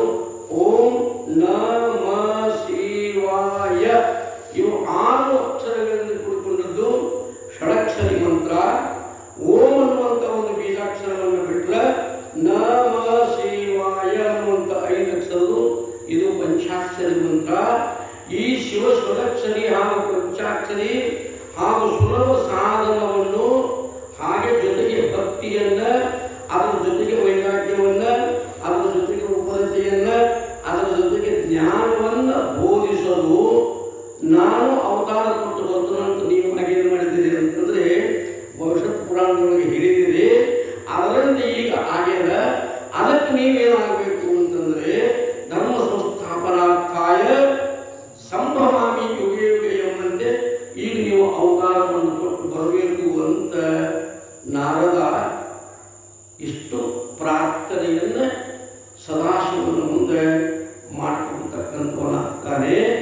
ಆಗ ನಾರದೋಕ್ತಿಯ ಮನ್ನಿಸುತ್ತಮ ಮಾನಮೈತ ಸದಾಶಿವಂಗಡ ಚಾರು ಮಂಗಲ ಸವಿರುತಿಯ ಸರ್ವರನ್ನು ಕಂಡು ಈ ನಾರದನ ಈ ಯುಕ್ತಿಯನ್ನು ಕೇಳುತ್ತಾ ಸದಾಶಿವ ಏನು ಮಾಡಿದ ಅಂತಂದರೆ ಅವನ ಸನ್ನಿಧಾನದಲ್ಲಿರತಕ್ಕಂಥ ಪ್ರಮಥ ಗಣಗಳಂತೇನದಾರಲ್ಲ, ಅಲ್ಲಿ ಗಣಗಳು ಭಾಳ ಪರಮಾತ್ಮಂತೆ ಪ್ರಮಥ ಗಣಗಳಂತದಾವು, ದೇವಗಣಗಳಂತದಾವು, ಪಿಶಾಚಿ ಗಣಗಳಂತದಾವು, ಇನ್ನೂ ಎಷ್ಟೆಷ್ಟು ಗಣಗಳು ಪರಮಾತ್ಮನ ಸನ್ನಿಧಿಯೊಳಗೆ ಅದಾವ. ಪರಮಾತ್ಮನ ಸನ್ನಿಧಿಯೊಳಗಿರ್ತಕ್ಕಂಥ 770 ಅಮರ ಗಣಗಳು ಬಸವಣ್ಣ ಕಾಲಕ್ಕೆ ಹುಟ್ಟಿದ ಬಡವರು ಈ ಭೂಮಿ ಮೇಲೆ ಬಂದ್ರಂತ ಅವ್ರು ಸುಪ್ರಾಣ ಬರ್ತಾರೆ. 770 ಅಮರ ಗಣಗಳು ಪರಮಾತ್ಮನ ಸನ್ನಿಧಿಯಲ್ಲಿರ್ತಕ್ಕಂಥವ್ರು ಬಸವಣ್ಣ ಹುಟ್ಟಿ ಬರುವ ಕಾಲಕ್ಕೆ ಏನು ಮಾಡೋದು, ಇಷ್ಟು ಜನ ಎಲ್ಲ ಬಂದು ಈ ಭೂಲೋಕದೊಳಗೆ ಒಳಗೆ ಮಾಡಲು ಅಂತಂದರೆ ಬಸವಣ್ಣನ ಸಹಕಾರ ಮಾಡಿದ್ದಾರೆ. ಹಂಗೆ ಇಲ್ಲಿ ಪರಮಾತ್ಮ ಅಂತಾನೆ ಸದಾಶಿವ ಅಂತಾನು ನೋಡಪ್ಪ, ಭೂಲೋಕದ ಜನರಿಗೆ ಒಂದು ಸುಲಭ ಸಾಧನವಾಗತಕ್ಕಂಥದ್ದು ಯಾವುದು ಅಂದರೆ ಎಲ್ಲ ಸಾಧನದೊಳಗೆ ಎಲ್ಲರೂ ಮಾಡತಕ್ಕಂಥ ಸಾಧನೆ ಯಾವುದು ಅಂದರೆ ಸಣ್ಣವರು ಮಾಡಬೇಕು, ವಯಸ್ಸಿನವರು ಮಾಡಬೇಕು, ಮೂರ್ಖರು ಮಾಡಬೇಕು. ಎಲ್ಲ ಕಾಲದಲ್ಲಿ ಎಲ್ಲ ವಸ್ತುಗಳಿಗೆ ಎಲ್ಲರೂ ಮಾಡತಕ್ಕಂಥ ಸಾಧನೆ ಯಾವುದು ಅಂತಂದರೆ ಭಕ್ತಿ. ಎಲ್ಲರೂ ಮಾಡತಕ್ಕಂಥದ್ದು ಮೋಕ್ಷ ಸಾಧನ ಸಾಮಗ್ರ್ಯ ಭಕ್ತಿ ಏವ ಗರಿಯೇಸಿ. ಆದಿಗುರು ಶಂಕರರು ವೇದ ಚೂಡಾಮಣಿಯೊಳಗೆ ಬರೀತಾರೆ, ಮೋಕ್ಷವನ್ನು ಪರಮಾತ್ಮನ ಸಾಕ್ಷಾತ್ಕಾರವನ್ನು ಮಾಡಿಕೊಡ್ಬೇಕಿರತಕ್ಕಂಥವರಿಗೆ ಸುಲಭವಾದ ಸಾಧನ ಯಾವುದು ಅಂತಂದ್ರೆ ಭಕ್ತಿ. ಭಕ್ತಿ ಅಂದರೆ ಪರಮಾತ್ಮನಲ್ಲಿ ಇಟ್ಟಿರ್ತಕ್ಕಂಥ ಪ್ರೇಮ. ತನು ಧನ ವನಿತಾದಿಯೊಳಗಾವ ಅಭಿವೃದ್ಧಿ ಜನಿಸುವುದು ಅಂತೆ ನಿನ್ನ ವನಯಾಂಗಗಳ ಈ ಮತಿಗಳೊಳಾಗವರಿದ್ದು ಸ್ವಯಂ ಗುರು ಪುರಮತನ ಕರುಣಿಸು. ತನು ನಮ್ಮ ಶರೀರ ಮ್ಯಾಗ ನಾವೆಷ್ಟು ಪ್ರೀತಿ ಇದೀವೋ, ಧನ ತನು ಧನ ಧನದ ಮ್ಯಾಗ ಎಷ್ಟು ಪ್ರೀತಿ ಇದೀವೋ, ವನಿತಾ ನಮ್ಮ ಹೆಂಡತಿ ಮ್ಯಾಗ ನಮ್ಮ ಗಂಡನ ಮ್ಯಾಗ ನಾವೆಷ್ಟು ಪ್ರೇಮ ಇದೀವೋ, ನಮ್ಮ ಮಕ್ಕಳ ಮ್ಯಾಗ ನಮ್ಮ ಮನೆ ಮ್ಯಾಗ ನಮ್ಮ ಹೊಲ ಮ್ಯಾಗ ನಾವೆಷ್ಟು ಪ್ರೇಮ ಇದೀವೋ, ಅಷ್ಟ ಪ್ರೇಮವನ್ನು ಸದ್ಗುರುನಾಥನ ಪಾದದಲ್ಲಿ ಪರಮಾತ್ಮನ ಪಾದದಲ್ಲಿ ಇದಕ್ಕೆ ಏನು ಅಂತ ಕರೀತಾರೆ ಅಂದ್ರೆ ಇದಕ್ಕೆ ಭಕ್ತಿ ಭಕ್ತಿ ಅಂತ ಕರೀತಾರೆ. ಈ ಭಕ್ತಿ ಇದನ್ನೆಲ್ಲರೂ ಮಾಡಕ್ಕೆ ಸಾಧ್ಯ ಅಂತ ಇಂಥ ಭಕ್ತಿಯನ್ನು ಇನ್ನಾದ್ರೂ ಮುಂದಿನ ಯಾವುದು ಅಂದ್ರೆ ಸಾರಜ್ಞಾನ, ಶ್ರೇಷ್ಠವಾಗಲ್ಪಟ್ಟಂಥ ಯಥಾರ್ಥ ಜ್ಞಾನ. ಅವರ ವಿಚಾರ ಹೇಳ್ಕೊಂಡ್ರೆ ಯಾವುದಕ್ಕೆ ಜ್ಞಾನ ಇರಬೇಕು ಅಂತಂದ್ರೆ ಅವೇದ ದರ್ಶನಂ ಜ್ಞಾನ. ಯಾವುದಕ್ಕೆ ಜ್ಞಾನ ಇರಬೇಕು ಅಂದ್ರೆ ಯಾವುದು ಅವೇದ ದರ್ಶನವನ್ನು ಮಾಡಿಕೊಡ್ತದನೋ ಅದಕ್ಕೆ ಏನಾಗಬೇಕು ಅಂತಂದ್ರೆ ಜ್ಞಾನ ಜ್ಞಾನ ಅಂತ ಕರಿಬೇಕು. ಹೆಂಗೆ ಅಂತ ಕೇಳಿದ್ರೆ ಭಾಳ ಸುಂದರವಾಗಿ ನಿಜಗುರು ಒಳಗೊಂಡು ಏನು ಒಳಗೊಂಡ್ರು, ನಾನಾ ತನು ಭಿನ್ನವಾಗಲ್ಲ ಅವರ ಕೂಡೆ ಹಾನಿ ಚಲನೆ ಭೇದ ಇನಿತೂ ಇಲ್ಲದೆ ಒಪ್ಪುವ ಅರಿವೆ ಎಲೆ ಅರಿವಿನಿಂದ ಚಲನೆಯ ಮುಕ್ತಿಯ ಒಂದು ನಿಶ್ಚಯವಂತೆ ಅನ್ನುವಂಥ ಪದ್ಯದೊಳಗೆ ನಾನಾತನು ಮನುಷ್ಯನಿಗೆ ಈ ಸದ್ಯ ನಮ್ಮ ಭಾರತ ದೇಶದೊಳಗೆ 140 ಕೋಟಿ ಜನ ಐತಿ ಅಂತ ನಾವು ಕೇಳಕತ್ತಿದ್ದೀವಿ. ಈ 140 ಕೋಟಿ ಜನರಿಗೆ ಪ್ರತಿಯೊಬ್ಬರ ದೇಹಗಳು ಒಂದೊಂದು ದೇಹಗಳು ಬೇರೆ ಬೇರೆನ. ಈ ದೇಹದಾಗ ಆ ದೇಹ ಇಲ್ಲ, ಆ ದೇಹದಾಗ ಈ ದೇಹ ಇಲ್ಲ. ಹೆಣ್ಮಕ್ಳ ದೇಹದಾಗ ಗಂಡ್ಮಕ್ಳ ದೇಹ ಇಲ್ಲ, ಗಂಡ್ಮಕ್ಳ ದೇಹದಾಗ ಹೆಣ್ಮಕ್ಳ ದೇಹ ಇಲ್ಲ. ಕರೆ ಎಲ್ಲ ದೇಹದೊಳಗೆ ಏನದ ಅಂತ ಇರುವಂಥ ಆತ್ಮ ಅನ್ನುವಂಥದ್ದು ಒಂದವದ ಅಂತ ಹೆಂಗೆ ತಿಳಿಸಿಕೊಡೋದಕ್ಕೆ ಏನಂತಾರೋ ಒಂದು ಜ್ಞಾನ ಅಂತಾರೋ, ಹೆಂಗೆ ತಿಳಿಯುವುದಕ್ಕೆ ಜ್ಞಾನ ಅಂತಾರೆ. ಇದು ಜ್ಞಾನ ನೋಡಪ್ಪ. ನಾನಾ ರೀತಿ ಬಲ್ಬುಗಳದಾವ. 1000 ವೋಲ್ಟೇಜ್ ಇದಾವೆ, 100 ವೋಲ್ಟೇಜ್ ಇದಾವೆ, 10 ವೋಲ್ಟೇಜ್ ಇದಾವೆ. ಎಷ್ಟು ವೋಲ್ಟೇಜ್ ಬದಲಿದ್ರು ನಮ್ಮೂರಾಗ ಇರಲಿ, ನಿಮ್ಮೂರಾಗ ಇರಲಿ, ಇನ್ನೊಂದು ಊರಾಗ ಇರಲಿ, ಎಲ್ಲೇ ಬಲ್ಬುಗಳವ ಅಂದರೂ ಅವು ಒಳಗೊಳಗೆಲ್ಲ ಇರತಕ್ಕಂಥ ಒಂದು ಕರೆಂಟ ಅದು ಹೆಂಗೆ ಅದನ್ನೋ ಹಂಗೆ ಅನೇಕ ದೇಹದಲ್ಲಿರ್ತಕ್ಕಂಥ ಒಳಗ ಆತ್ಮ ಒಬ್ಬ ಅದಾನುವಂತೆ ಹಿಂಗೆ ತಿಳಿಯೋದಕ್ಕೆ ಇದಕ್ಕೆ ಜ್ಞಾನ ಅಂತ ಅಂತ ಇಂಥ ಜ್ಞಾನವನ್ನ ಉಪದೇಶ ಮಾಡುವುದಕ್ಕೆ ಅದು ಜೊತೆಯಾಗಿ ವಿರತಿಯನ್ನು ಅಸತ್ ವಿಷಯಗಳಲ್ಲಿ ಏನು ಸತ್ಯತ್ವ ಬುದ್ಧಿದೆ ಅವುಗಳಲ್ಲಿ ಸುಖ ಇಲ್ಲ ಅಂತ ತಿಳಿದು ಅದನ್ನು ಬಿಡಿಸಿ ಸತ್ಯವಾದ ವಸ್ತುಗಳ ಪ್ರೀತಿ ಹುಟ್ಟಿಸುವುದಕ್ಕೆ ಏನಂತಾರೋ ಅಂತಂದ್ರೆ ವಿರತಿ ವಿಶೇಷ ರತಿ ವಿರತಿ ಅದನ್ನು ಲಕ್ಷಣ ಮಾಡ್ತಾರೆ ಮಾತ್ರ ವಿಶೇಷವಾಗಪಟ್ಟಂಥ ವಸ್ತು ಅದು ಪರಮಾತ್ಮ. ಆ ಪರಮಾತ್ಮನಲ್ಲಿ ನಿನ್ನ ಪ್ರೀತಿ ಇಟ್ಟಿ ಅಂದ್ರೆ ಈ ವಿಷಯದ ಪ್ರೀತಿ ತಾನೇ ಕಟ್ತದ. ಇದನ್ನು ನೀವು ಬಿಡು ಅನ್ಬೇಕಾಗಿಲ್ಲ. ಏನು ಮಾಡಬೇಕಾಗಿತ್ತಂದ್ರೆ ವಿಶೇಷವಾದಂಥ ಪ್ರೀತಿಯನ್ನು ತಿಳುವಳಿಕೆ ಹುಟ್ಟಿಸಿ ವಿವೇಕತ್ವದ ಇಲ್ಲಿಟ್ಟು ಪ್ರೀತಿಯನ್ನು ತೆಗೆದು ಪರಮಾತ್ಮನಲ್ಲಿ ಪ್ರೀತಿಯನ್ನಿಟ್ಟಿ ಅಂತಂದ್ರೆ ವೈರಾಗ್ಯ ತಾಣ ಬರ್ತದೆ. ಬಿಟ್ಟು ಓಡುವುದು ವೈರಾಗ್ಯ ಅಲ್ಲ. ಹಿಂಗೆ ತಿಳ್ಕೊಂಡು ಇದೇ ವಿಷಯದ ಮಧ್ಯದಲ್ಲಿ ಇರೋದಕ್ಕೆ ಏನಂತಾರೋ ಅಂದ್ರೆ ವಿರತಿ ಅಂತ ಕರೀತಾರಪ್ಪ. ಇಂಥ ವಿರತಿಯನ್ನ ಸುವಿಚಾರವನ್ನು ಬಹಳ ದೊಡ್ಡ ಮಾತು ಬರೀತಾನೆ ಪುಣ್ಯಾತ್ಮ. ಒಂದೊಂದು ಪದಕ್ಕೂ ಬಹಳ ಅರ್ಥಜನಿತವಾಗಿರ್ತಕ್ಕಂಥ ಪದಗಳನ್ನು ಪ್ರಯೋಗ ಮಾಡ್ತಾನೆ ಬಸವಂತಾಚಾರ್ಯ. ಇಲ್ಲಿ ವಿಚಾರ ಅಂತಂದ್ರೆ ಯಾವುದಕ್ಕೆ ಕರೀಬೇಕು ಅಂತಂದ್ರೆ ಯಾವುದಕ್ಕೆ ವಿಚಾರ ಅಂತ ಕರಿಬೇಕು ಅಂತಂದ್ರೆ ಬಹಳ ಸುಂದರವಾಗಿ ಬರುತ್ತಾರೆ. ಪ್ರಮಾಣೇನ ತತ್ವ ಪರೀಕ್ಷಾ ವಿಚಾರ. ಪ್ರಮಾಣಾದಿಗಳಿಂದ ಏನು ಮಾಡಬೇಕು ಅಂತಂದ್ರೆ ತತ್ವ ಯಾವುದು ಅತತ್ವ ಯಾವುದು. ಒಂದು ತತ್ವ ಇನ್ನೊಂದು ಅತತ್ವ ಅಂತದ. ಪ್ರಮಾಣಾದಿಗಳಿಂದ ಏನು ಮಾಡಬೇಕು ಅಂತಂದ್ರೆ ತತ್ವವನ್ನ ವಿಚಾರ ಮಾಡಿ ತಿಳ್ಕೊಳ್ಳೋದಕ್ಕೆ ವಿಚಾರ ಅಂತ ಕರೀತಾರೆ. ಇದು ಒಂದು ಮಾತು. ಇನ್ನೊಂದು ಮಾತು ಯಾವುದು ಅಂತಂದ್ರೆ ಯಾವುದಕ್ಕೆ ವಿಚಾರ ಅಂತಬೇಕು ಅಂತಂದ್ರೆ ಈ ಒಂದು ಕಪ್ಪು ತಿಂದ್ರಿ ಅಂತ ನಮ್ಮ ಕೈಯಾಗ ಕೊಟ್ಟರು ಅಂತ ತಿಳ್ಕೊಳ್ಳಿ. ಕಪ್ಪು ತಿಂದ್ರಿ ಅಂತ ನಮ್ಮ ಕೈಯಾಗ ಕೊಟ್ಟರು ಅಂತಂದ್ರೆ ಆ ಕೆತ್ತ ಎಮ್ಮೆ ತಿಂದಾಗ ಎಲ್ಲ ಕೂಡ ತಿಂತೀವಿ ನಾವು. ಕಬ್ಬೆಲ್ಲ ಕೂಡ ತಿನ್ನಂಗೆ ಏನು ಮಾಡ್ತೀವಿ? ಆ ವಿರೋಧ ಮಾರ್ಗವಾಗಲ್ಪಟ್ಟಂತ ಮ್ಯಾಗಿನ ಹಿಪ್ಪಿಯನ್ನು ಬಿಡ್ತೀವ. ಒಳಗಿರ್ತಕ್ಕಂಥ ಕಬ್ಬಿನ ರಸವನ್ನು ಅಷ್ಟೇ ನಾವು ಸ್ವೀಕಾರ ಮಾಡ್ತೀವಿ.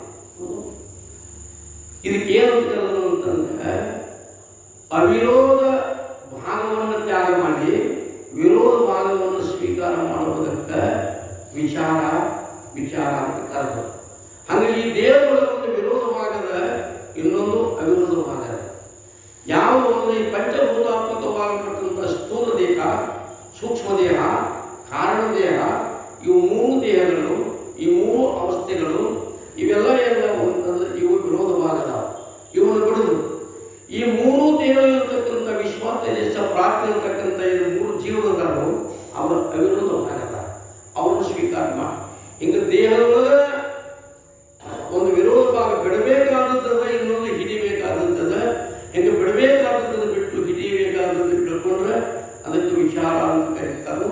ಇಂಥ ವಿಚಾರವನ್ನ ಸಲಹೆಗೂಡಿಸಲು ಚೆನ್ನಾಗಿ ಇದನ್ನು ಉಪದೇಶ ಮಾಡೋ ಸಲುವಾಗಿ ನೀವೇನಾಗಬೇಕು ಅಂದ್ರೆ ಈ ಭೂಮಿಗೆ ಹೋಗಬೇಕಾದ ಪರಮಾತ್ಮ ಯಾರಿಗೆ?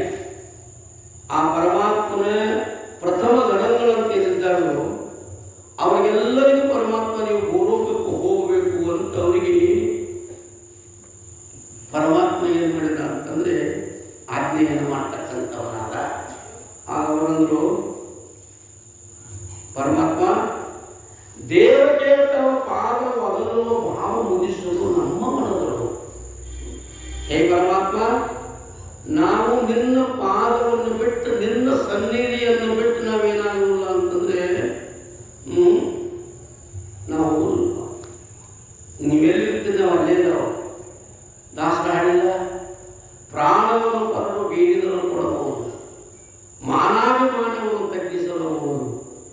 ಜ್ಞಾನನಾಯಕನಾದ ಆದಿಕೇಶವರಾಯ ಜ್ಞಾನ ಶ್ರೀಕೃಷ್ಣ ನಿನ್ನ ಅಡಿಯ ಅರಗಡಿಗೆ ಬಿಡಲಾರದು. ತೊರೆದು ಜೀವಿಸಬಹುದೇ ಹರಿ ನಿಮ್ಮ ಚರಣವನ್ನು ಕರಪಿಡಿದು ಸಭೆಯನ್ನ ಕರುಣ ಸಾಗರಣೆ ಅಂತ ಕನಕದಾಸರು ತಮ್ಮ ಪದ್ಯದಲ್ಲಿ ಹೇಳ್ಕೊಂಡು ಬಂದಂತೆ ಏನೇನು ಮಾಡಕ್ಕೆ ಬರ್ತದೆ ಅಂದ್ರೆ ಒಡಲು ಹೊಚ್ಚಿದರೆ ಅನ್ನವನ್ನು ಬಿಡಲಬಹುದು, ಒಡಲು ಹೊಚ್ಚಿದರೆ ಅನ್ನ ಬಿಡಲಬಹುದು, ಮಡದಿ ಮಕ್ಕಳನ್ನು ತೊಲಗಿ ಹೋಗಲಬಹುದು. ಕಡಲೊಡೆಯ ಹೇ ಪರಮಾತ್ಮ, ನಿನ್ನ ಅಡಿಗಳ ಗಡಿಗೆ ಬಿಡಲಾಗದು ಅನ್ನಂಗೆ ದೇವಕ್ಕೆ ತಮ್ಮ ಪಾದವಾಗಲುವ ಭಾವಗೊಳಿಸಲು ನಮ್ಮ ಮನದೊಳಗ ನಾವೇ ನಿಂತು ಬಿಟ್ಟು ಹೋಗೋದಿಲ್ಲ. ನೀನು ಭೂಲೋಕದೊಳಗೆ ಅವತಾರ ಕೊಟ್ಟು ಬರ್ತಾನಂದ್ರೆ ನಾವು ಬರ್ತೀವಿ ಮಾಡಲ್ಲ, ನೀ ಭೂಲೋಕಕ್ಕೆ ಬರ್ತಾನಂದ್ರೆ ನಾವು ಬರ್ತೇವೆ ಅಂತ ನಾನು ಆಗಲ್ಲ. ನೋಡಪ್ಪ, ಹೋಗಿದರೆ ಅಂದ್ರೆ ಬಲ್ಲವರೇ, ಹೋಗಿದರೆ ಬದುಕಾಗ್ತೀವಿ ಅಂದ್ರೆ ಬಲ್ಲಂತೆ. ನೀವು ಕೇಳಪ್ಪ, ನಾನು ಏನಾಗ್ತೀನಿ ಅಂತಂದ್ರೆ ಸಿದ್ಧನಾಮದೊಳವತರಿಪೆಲೆಂದ, ನಾನು ಭೂಲೋಕದೊಳಗೆ ಸಿದ್ಧ ಅಂತಕ್ಕಂಥ ಈ ನಾಮವನ್ನು ತೊಗೊಂಡು ಏನಾಗ್ತೇನೆ ಅಂತಂದ್ರೆ ನಾನು ಅವತಾರವನ್ನು ಕೊಟ್ಟು ಬರ್ತೀನಪ್ಪ ಅಂತ ಅವ್ರಿಗೆ ಏನು ಮಾಡಿದ ಅಂತಂದ್ರೆ ಆಸ್ವಾದನೆಯನ್ನ ಪರಮಾತ್ಮ ಕೊಡ್ತಕ್ಕಂಥವನಾಗ್ತಾನೆ. ದೇವಚಿತ್ತ ನಿಮ್ಮ ಆಜ್ಞೆ ನಿಮ್ಮ ಇಚ್ಛೆ ಇದ್ದಂಗಾಗಲಿ ಅಂತ ತಿಳ್ಕೊಂಡು ಏನು ಮಾಡಿದ್ರು ಅಂತಂದ್ರೆ ಎಲ್ಲ ಪ್ರಮುಖ ದೇವರುಗಳು ಏನು ಮಾಡಿದ್ರು ಅಂದ್ರೆ ಒಪ್ಪಿಕೊಳ್ತಕ್ಕಂಥವರಾದರು. ಎಷ್ಟು ಮಂದಿ ಸಿದ್ಧಾಂತಕ್ಕಿಂತ ಮೊದಲು ಈ ಭೂಮಿಗೆ ಎಷ್ಟು ಮಂದಿ ತಮ್ಮ ದೇಹವನ್ನು ಬಿಟ್ಟು ಇಲ್ಲಿ ಏನು ಮಾಡಿದ್ರು ಅಂದ್ರೆ ಬೇರೆ ದೇಹವನ್ನು ತೊಡ್ಕೊಂಡು ಈ ಲೋಕಕ್ಕೆ ಬರ್ತಕ್ಕಂಥವರಾದರು. ಯಾವುದಕ್ಕೆ ಅವತಾರ ಪಡಬೇಕು ಅಂತಂದ್ರೆ ಉತ್ಕೃಷ್ಟ ಸ್ಥಾನ ಅದನ್ನು ಬಿಡಲಾರದೆ ನಿಕೃಷ್ಟ ಸ್ಥಾನವನ್ನು ಪಡೆದುಕೊಳ್ಳುತ್ತೆ ಅಂತಂದ್ರೆ ಅವತಾರ ಅಂತ ಕರೀತಾರೆ. ಯಾವುದಕ್ಕೆ ಅವತಾರ ಅಂತ ಕರೀಬೇಕು ಅಂತಂದ್ರೆ ಉತ್ಕೃಷ್ಟ ಸ್ಥಾನವನ್ನ, ಉತ್ಕೃಷ್ಟ ದೇಹವನ್ನ ಅದನ್ನು ತ್ಯಜಿಸಿ ತಮ್ಮೊಳಗ ಉತ್ಕೃಷ್ಟ ಸ್ಥಾನವನ್ನು ಬಿಟ್ಟು ಕೊಡಲಾದರೆ ಈ ನಿಕೃಷ್ಟ ಸ್ಥಾನಕ್ಕೆ ಬಂದು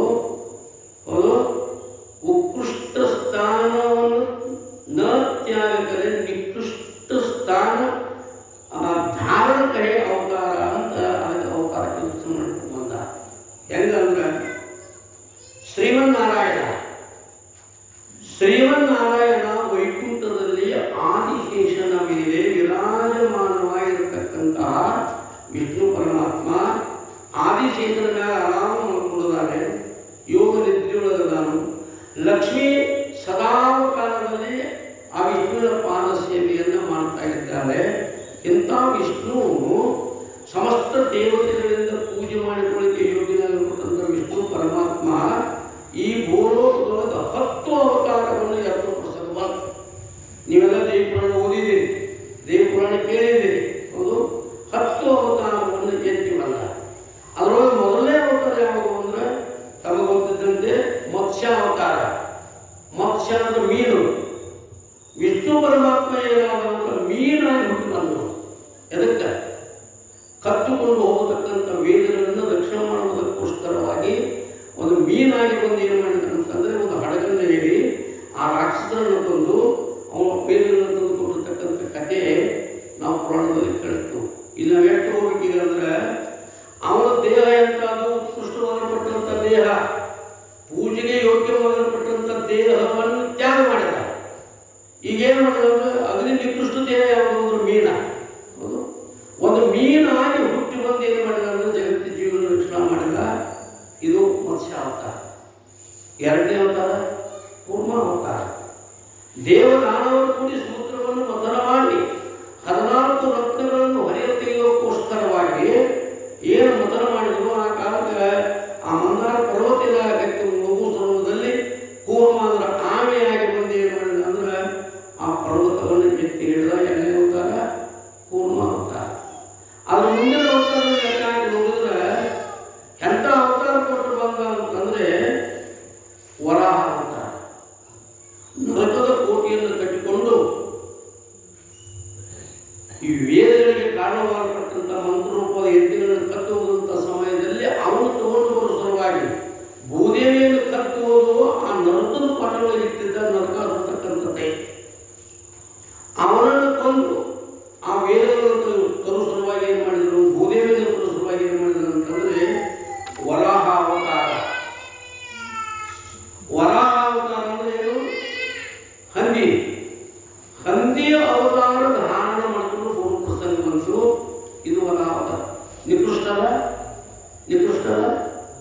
ಅಂದ್ರೆ ಉತ್ಕೃಷ್ಟವಾದದ್ದನ್ನು ಬಿಟ್ಟು ಈಗ ಇನ್ನೊಂದು ತಿಳ್ಕೊಳ್ಬೇಕಿಲ್ಲ. ಇಂಥ ನಿಕೃಷ್ಟ ದೇಹವನ್ನು ತಂದನಾದರೂ ಕೂಡ ಅವಾಗ ತನ್ನ ಉತ್ಕೃಷ್ಟ ಸ್ಥಾನದ ಮರವೆಗೆ ತಿಂತಿದೆ.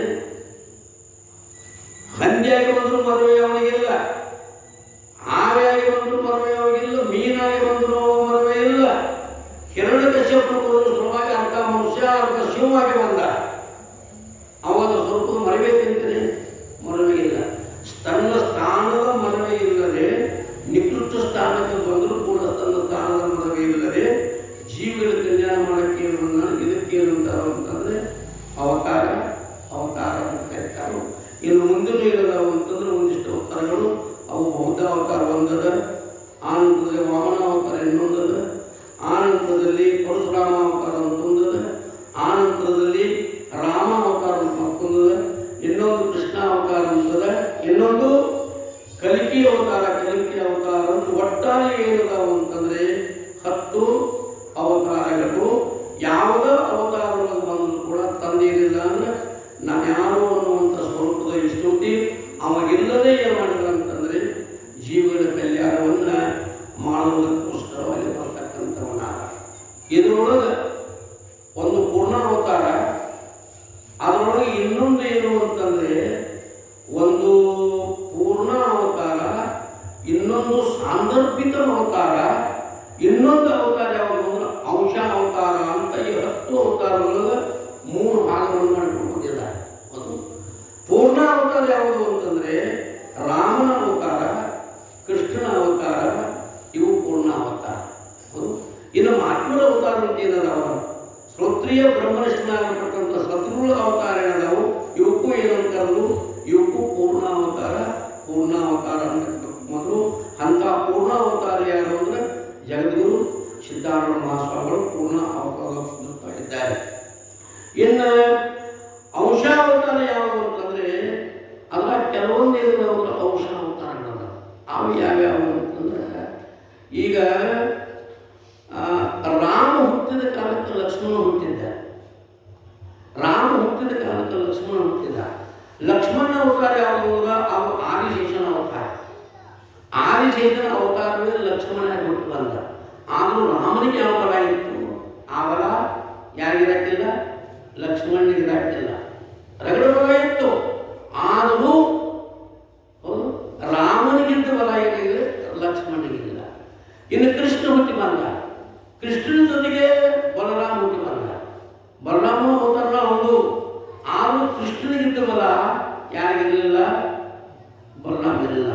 ಹಿಂಗೆ ಜನ್ಮ ಕಾಲ ಬಂದಾರ ಇವರು. ಇವ್ರಿಗೇನಂತಾರು ಅಂದ್ರೆ ಯಾವ ಬಲರಾಮನ ಅವತಾರ ಆಗಲಿ, ಆ ಲಕ್ಷ್ಮಣನ ಅವತಾರ ಆಗಲಿ, ಅದರ ಜೊತೆಗೆ ಈ ಪರಶುರಾಮ ಅವತಾರ ಇರಲಿಲ್ಲ. ಪರಶುರಾಮ ಅವತಾರ ಇದು ಅಂಶ ಅವತಾರ, ಹೊರತಾಗಿ ಇದು ಪೂರ್ಣ ಅವತಾರ ಅಂತ ಪುರಾಣ ನಾಮ ಚೂಡಾಮಣಿ ಅಂತಕ್ಕಂಥ ಗ್ರಂಥದಲ್ಲಿ ಇದನ್ನೆಲ್ಲ ವ್ಯಾಖ್ಯಾನವನ್ನು ಮಹಾತ್ಮರು ಮಾಡ್ಕೊಂಡು ಬಂದಿದ್ದಾರೆ. ಇನ್ನು ಸಾಂದರ್ಭಿಕ ಅವತಾರಗಳು ಯಾವುವು ಅಂತಂದ್ರೆ ಅದು ಒಂದು ಕೆಲಸಕ್ಕಾಗಿ ಬಂದು ಆ ಕೆಲಸ ಪೂರ್ಣ ಆದ ನಂತರ ಅವತಾರ ಸಮಾಪ್ತಿ ಮಾಡಿದಾರಲ್ಲ, ಇವು ಸಾಂದರ್ಭಿಕ ಅವತಾರಗಳು. ಅವು ಯಾವುವು ಅಂತಂದ್ರೆ ವತ್ಸಾವತಾರ, ಕೂರ್ಮ ಅವತಾರ, ವರಾಹ ಅವತಾರ, ನರಸಿಂಹ ಅವತಾರ. ನರಸಿಂಹ ಅವತಾರ ಬಂತು, ಹಿರಣ್ಯಕಶ್ಯಪನ ನಾಶ ಮಾಡಿತು. ಮುಂದೆ ಏನಾಯ್ತು ಅಂತಂದ್ರೆ ಆ ಅವತಾರ ಸಮಾಪ್ತ ಆಯಿತು. ಇವೆಲ್ಲಕ್ಕೂ ಸಾಂದರ್ಭಿಕ ಅವತಾರಗಳು ಅಂತ ಕರೀತಾರೆ. ಇದಕ್ಕೇನಬೇಕು ಅಂದ್ರೆ ಅವತಾರ ಅಂತ ಕರೆದು ಇಂಥ ಪೂರ್ಣ ಅವತಾರವನ್ನು ತೊಟ್ಟು ಬಂದಿರತಕ್ಕಂಥವ್ರು ಯಾರು ಅಂದ್ರೆ ಶಿವಾವತಾರಿ ಜಗದ್ಗುರು ಸಿದ್ಧಾರೂಢ ಮಹಾಸ್ವಾಮಿಗಳು. ಅಂತ ಅವತಾರವನ್ನ ನಾ ಏನು ಮಾಡ್ತೀನಿ ಅಂತಂದ್ರೆ ಸಿದ್ಧನಾಮದೋಳ ಅವತರಿಪೇನೆಂದ ಅವತಾರ ಸುತ್ತು ಬಂದಿತ್ತು. ಇಷ್ಟು ಮಾತ್ರ ಪ್ರಸಂಗ ಅಂತು. ಯಾರ್ಯಾರ ಈ ಜನ್ಮವನ್ನು ತಾನು ಸಂಕ್ಷಿಪ್ತವಾಗಿ ಹೇಳ್ತೇನೆ ನಾನು. ಒಟ್ಟಾರೆ ಜಗದ್ಗುರು ಸಿದ್ಧಾರೂಢರನ್ನು ಹಿಡ್ಕೊಂಡು ಸಿದ್ಧಾರೂಢ ಜನ್ಮ ತಾಳಕ್ಕಿಂತ ಮೊದಲೇ ಇವರು ಭೂಮಿಗೆ ಬಂದವರು ಯಾರು ಅಂದ್ರೆ ಇಷ್ಟು ಜನ, 17 ಜನ. ಸಿದ್ಧಾರೂಢ ನಡೆದು 18 ಜನ. ಈಶನು ಯಾವ ನಾಮದಿಂದ ಬಂದನು ಅಂತ ಕೇಳಿದ್ರೆ ಬಿಜಾಪುರದಲ್ಲಿ ಷಣ್ಮುಖ ಶಿವಯೋಗಿಗಳ ನಾಮದಿಂದ ಬಂದವ ಯಾರು ಅಂತಂದ್ರೆ ಈಶನೇ ಷಣ್ಮುಖ ಶಿವಯೋಗಿಗಳಾಗಿ ಜನ್ಮವನ್ನು ತಾಳಿ ಬಂದಿರ್ತಕ್ಕಂಥವು.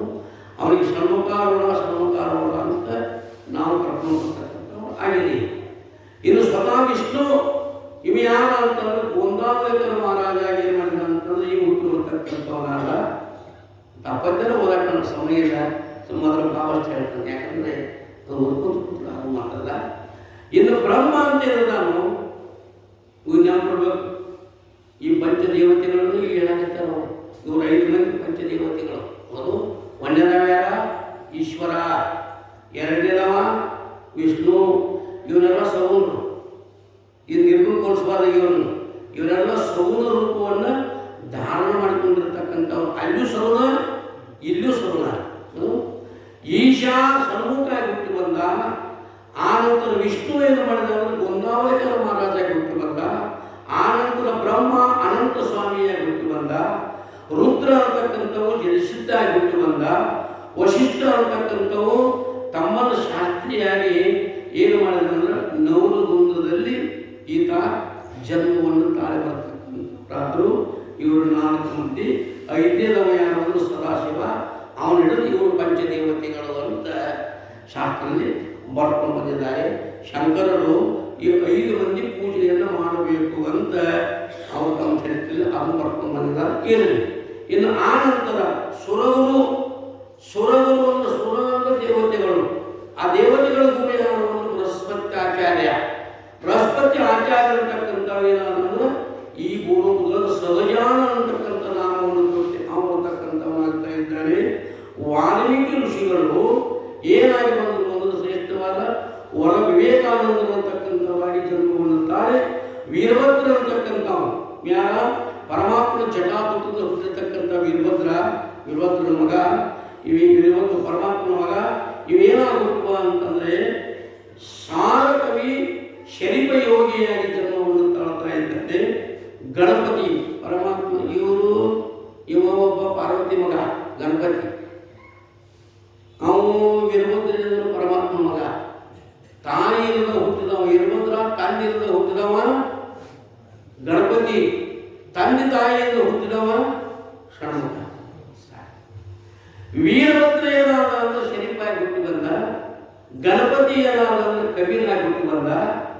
ಗುಹಾ ಅಂದ್ರೆ ಷಣ್ಮುಖ ಇವೇನಾಗಿ ಹುಟ್ಟಿ ಬಂದ ಅಂತಂದ್ರೆ ನಿರ್ವಾಣೇಂದ್ರ.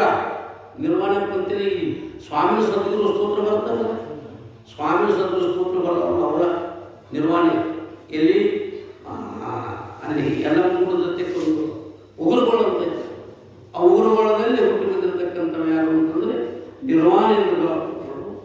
ಆನಂತರ ಈ ನಾರದರು ಬ್ರಹ್ಮಶ್ರೀ ನಾರದರು ಹುಟ್ಟು ಬಂದಂತಾಗ ಏನಾಗಿ ಹುಟ್ಟು ಬಂದರು ಅಂದ್ರೆ ವ್ಯಾಸನ ಮಗ ಶುಕಾಗಿ ಹುಟ್ಟು ಬಂದನು. ಯಾರು? ನಾರದರು. ಭೃಂಗಿ ಪರಮಾತ್ಮನ ಮುಂದೆ ನಾಟ್ಯ ಮಾಡತಕ್ಕಂಥ ಮುಕ್ತಾನ ಭೃಂಗಿ. ಇವೇನಾಗಿ ಹುಟ್ಟು ಬಂದ ಅಂತಂದ್ರೆ ಜಮದಗ್ಧ ಋಷಿಯಾಗಿ ಈ ರೂಪ ಜನ್ಮವನ್ನು ತಾಳಿ ಬಂದಂತೆ. ರಾಮದಾಸರು ಅಂತ ಏನಾಗಿ ಬಂದರು? ಅವರು ಕಾಸ್ಕತ ಸ್ವಾಮಿಗಳು ಅಂತೇಳಿ ಶಿಲಾಚರಿತ್ರೆ ಬರ್ತದೆ. ಕಾಸ್ಕತ ಸ್ವಾಮಿಗಳಾಗಿ ಜನ್ಮವನ್ನು ತಾಳಿ ಬಂದರು. ಜಮದಗ್ನಿ ವರ್ಷ ಇರತಕ್ಕಂಥವ ಚಳುಗುರುಕಿ ಎರಿತಾತ ಅಂತಂದು ಬಳ್ಳಾರಿ ಚಳುಗುರುಕಿ ಏನಂತಿ ಎರಿತಾತ ಆಗಿ ಹುಟ್ಟುಕೊಳ್ತಕ್ಕಂಥವನಾದ ಸದಾಶಿವನೇ. ಸಾಧು ಸದಾಶಿವನಾಗಿ ಜಗತ್ತ ಬೋಧಿಸಿ ತನ್ನ ಪದವನಿಯುತ್ತ ಅಂತ ಹೇಳಿದಾಗ ಸದಾಶಿವನೇ ಸಿದ್ಧನಾಮದಿಂದ ಭುವಿಗೆ ಅವತರಿಸಿದ್ದು ಅಂತ ಇಷ್ಟು ಜನರು ಏನು ಮಾಡಿದ್ರು ಅಂದ್ರೆ ಸಿದ್ಧಾರೂಢರು ಅವತಾರ ಮೊದಲು ಏನು ಮಾಡಿದ್ರು ಜನ್ಮವನ್ನು ತಾಳಿ ಬರ್ತಕ್ಕಂಥವ್ರು ಆಗ್ತಾ ಇದ್ದಾರೆ. ಆಗ ಏನಾಯಿತು ಅಂತಂದರೆ ಒಂದು ಕಥೆಯನ್ನು ಭಾಳ ಸುಂದರವಾಗಿ ಮುಂದುವರಿಸ್ತಾ ಇದ್ದಾರೆ. ಏನು ಅಂತಂದರೆ ಹಿಂದಕ್ಕೆ ನರಕದಲ್ಲಿ ವಾಸ ಮಾಡಿದ್ರಂತೆ ಕೆಲವರು. ನರಕಕ್ಕೆ ಯಾರು ಹೋಗ್ತಾರೋ ಅಂದ್ರೆ ಯಾರೇ ಗುರುಗಳ ಪಾಪ ಮಾಡ್ತಾರಲ್ಲ. ಜೇಲಕ್ಕೆ ಯಾರು ಹೋಗ್ತಾರೋ ನಾನು ನಿಮಗೆ ಕೇಳ್ತಾರಪ್ಪ. ಜೇಲಕ್ಕೆ ಯಾರು ಹೋಗ್ತಾರೋ ಅಂದ್ರೆ ಯಾರು ಅಪರಾಧ ಮಾಡ್ತಾರೋ, ಯಾರು ಅಪರಾಧ ಅಪರಾಧಿಗಳಾರು ಅವರ ಜೈಲು ಹೋಗ್ತಾರೆ. ಮತ್ತು ಎಷ್ಟು ದಿನ ಇರ್ತಾರೋ ಅಂತಂದ್ರೆ ಮತ್ತು ಅವ್ರಿಗೆ ಶಿಕ್ಷೆ ವಿಧಿಸ್ತಾರೆ. ಅವರು ಮಾಡಿದ ಅಪರಾಧ ಎಂತೆಂಥವು ಮಾಡಿದಂಥ ಅಂಥ ಅಪರಾಧಕ್ಕೆ ಅನುಸಾರವಾಗಿ ಅವರಿಗೆ 5 ವರ್ಷ 10 ವರ್ಷ 20 ವರ್ಷ ಅಥವಾ ಒಬ್ಬೊಬ್ಬರಿಗೆ ಎಂಥ ಶಿಕ್ಷೆ ಕೊಡ್ತಾರೋ ಅಂತಂದ್ರೆ ಯಾವ ಜೀವಾವಧಿ ಶಿಕ್ಷೆ. ಜೀವಾವಧಿ ಶಿಕ್ಷೆಯನ್ನು ಹೆಂಗೆ ಕೊಡ್ತಾರೋ ಹಂಗೆ ಆಗಿನ ಕಾಲಕ್ಕೆ ಕೆಲವರು ಮಾಡಬಾರದ ಪಾಪಗಳಲ್ಲಿ ನೋಡಿ ಕೂಡಬಾರದ ಕಾಮಿನಿಯರನ್ನ ಕೂಡಿ ಆಡಬಾರದ ಪರದೂಷಣೆಗಳನ್ನಾಡಿ ಹೊರಬಾರದ ಕೆಲ ಪ್ರಾಣಿಗಳ ಕೊಂದು ಗಳಿಸಬಾರದ ಲೋಕದ ಅಪವಾದಗಳನ್ನು ಹೊತ್ತು ಅನಂತ ಪಾಪ ಮಾಡಿರ್ತಕ್ಕಂಥ ಪಾಪಿಗಳೇನಾಗಿದ್ದರು ಅಂತಂದ್ರೆ ಇವರು ಎಲ್ಲಿ ನರಕಗಳನ್ನು ಪಾಸ್ ಮಾಡಿದ್ರು. ಒಂದು ಸ್ವಲ್ಪ ನೀವು ನರಕ ದುಃಖ ನೋಡಬೇಕು ಅಂತ ಶ್ರೀಧರ ವಿವೇಕ ಚಿಂತಾಮಣಿ ಗ್ರಂಥ ನಿಜಗಳು ನೋಡಬೇಕು. 21 ರೀತಿ ನರಕಗಳು ಬರ್ತಾರೆ. ಇಲ್ಲಿ ವಿವೇಕ ಚಿಂತಾಮಣಿ ಗ್ರಂಥಗಳು 21 ರೀತಿ ನರಕದ ವರ್ಣನೆಯನ್ನು ಮಾಡಿ ಯಾವ್ಯಾವ ಪಾಪ ಮಾಡಿದವರಿಗೆ ಎಂತೆಂಥ ನರಕ ಆಗ್ತದೆ ಅನ್ನುವಂಥ ವರ್ಣನೆಯನ್ನು ಬಹಳ ಅದರ ವರ್ಣನೆಯನ್ನು ಮಾಡಿಕೊಂಡು ಬಂದಿದ್ದಾರೆ. ಅಂಥ ನರಕವಾಸಿಗಳಿಂದ ಏನ ಪೂರ್ವವೇ ಪರಮ ಪಂಚಾಕ್ಷರಿಯ ನುಡಿಸುತ್ತ ಕರುಣದಿಂದ ಕೈಲಾಸವನ್ನು ಕೊಟ್ಟಂತ ಸಾನಂದ ವಿಷಯಗಳು ಏನು ಮಾಡಿದ್ರು ಅಂತಂದ್ರೆ ಎಲ್ಲ ಲೋಕಗಳು ನೋಡ್ಕೊಂತ ಆದರೂ ಪಡಿಗೆಗಳು ಅಂತ ನರಕರು ಅದನ್ನು ನೋಡ್ಕೊಂಡು ಅವರನ್ನು ನಿಮ್ಮಂಥವ್ರಲ್ಲಿ ಕೊಡುದಿಲ್ರಿ ಅಂದರು. ನಾವು ಹೋಗಬೇಕು ಅಂತೇನು ಮಾಡುವುದು ಬಲಂತ ಕಾರಣದಿಂದ ಮತ್ತು ಅವರು ದ್ವಾರಪಾಲಕರು ಅಂಜಿ ಬಿಡಬೇಕ. ಯಾಕಂದ್ರೆ ಶಾಪಾನಂದರ ಸಮರ್ಥರು ಸಾನಂದ ಋಷಿಗಳು ಶಾಪಾನಂದರ ಸಮರ್ಥರು ಆ ವಿಜಯನ ಶಾಪ ಕೊಟ್ಟಲ್ಲ. ಅವರು 4 ಮಂದಿ ಸನಕ ಸನತ್ ಕುಮಾರ ಸನಾನಂದ ಅಂತಕ್ಕಂಥವ್ರು ಶಾಪ ಕೊಟ್ಟು ಅವ್ರು ಹೊತ್ತು ಅವತಾರ ಎತ್ತು ಪ್ರಸಂಗ ಬಂತು. ಹಂಗೂ ಶಾಪ ಕೊಟ್ಟಿರ್ತಾರಂತ ಅಂಜಿ ಮಾಡಿ ಬಿಟ್ಟು ಅಲ್ಲಿ ಆ ಸಾನಂದ ಏನು ಮಾಡಿದ್ರು ಅಂತಂದ್ರೆ ಈ ನಮಃಶಿವಾಯ ಇರತಕ್ಕಂಥ ಪಂಚಾಕ್ಷರಿ ಮಂತ್ರವನ್ನು ಉಚ್ಚಾರ ಮಾಡಿದರು. ಇದಕ್ಕೆ ಕರುಣಾ ಅಂತ ಕರೀತಾರೆ. ದುಃಖದಲ್ಲಿ ಬಿದ್ದಿರತಕ್ಕಂಥ ದುಃಖಿಗಳನ್ನು ಕಂಡು ಅವರನ್ನು ಆ ದುಃಖದಿಂದ ಪರಿಹಾರ ಮಾಡಬೇಕು ಅನ್ನುವಂಥ ಹೃದಯದ ಬುದ್ಧಿ ಹುಟ್ಟಿತು ಅಂದ್ರೆ ಇದಕ್ಕೆ ಕರುಣಾ ಬೇಕು, ದಯಾನು ಬೇಕು. ನಿಜಗಳು ಪರಮಾತ್ಮ ಓದಿ ಗ್ರಂಥವನ್ನು ಬರೆಯುವಾಗ ಪಡೆ ಕೆರೆ ಸತಿಸುತಾದಿಗಳಲ್ಲಿ ಕ್ಲೇಶಂದರೊಳಗೆ ರಕ್ಷಿಪೆಂಬ ಮತಿ ಬಗೆಯುವ ವಿಧಿಸಲದಕ್ಕೆ ದಯೆಂಬರು ನಗೆಮುಗದ ರಸಿ. ಹೇ ನಗೆಮುಗದ ರಸಿ ಮೈತ್ರ, ಅವನ ವೈರನೇ ಇರಲಿ ಅವನ ಮಿತ್ರನೇ ಇರಲಿ, ದುಃಖದೊಳಗೆ ಬಿದ್ದಾರ ಅನ್ನೋದು ಗೊತ್ತಾಗ್ತದೆ ಅಂತಂದ್ರೆ ಅವರನ್ನು ದುಃಖದಿಂದ ಪರಿಹಾರ ಮಾಡತಕ್ಕಂಥ ಬುದ್ಧಿ ನಿನ್ನೊಳಗೆ ಹುಟ್ಟಿ ಬಂದು ಅವರ ದುಃಖಕ್ಕೆ ಪರಿಹಾರ ಮಾಡಿದೆ ಅಂತಂದ್ರೆ ಇದಕ್ಕೆ ಕರುಣಾ ಅಂತ ಕರೀತಾರೆ ಅಂತ ಕೇಳಿಕೊಂಡು ಆ ಜೀವಿಗಳ ದುಃಖವನ್ನು ನೋಡಿದರೂ ಅವರ ಸಂಕಟವನ್ನು ಅವರ ಒದ್ದಾಡವನ್ನು ನೋಡುವುದು ಕರಗಾಸದಿಂದ ಕೊರಿದಪ್ಪ.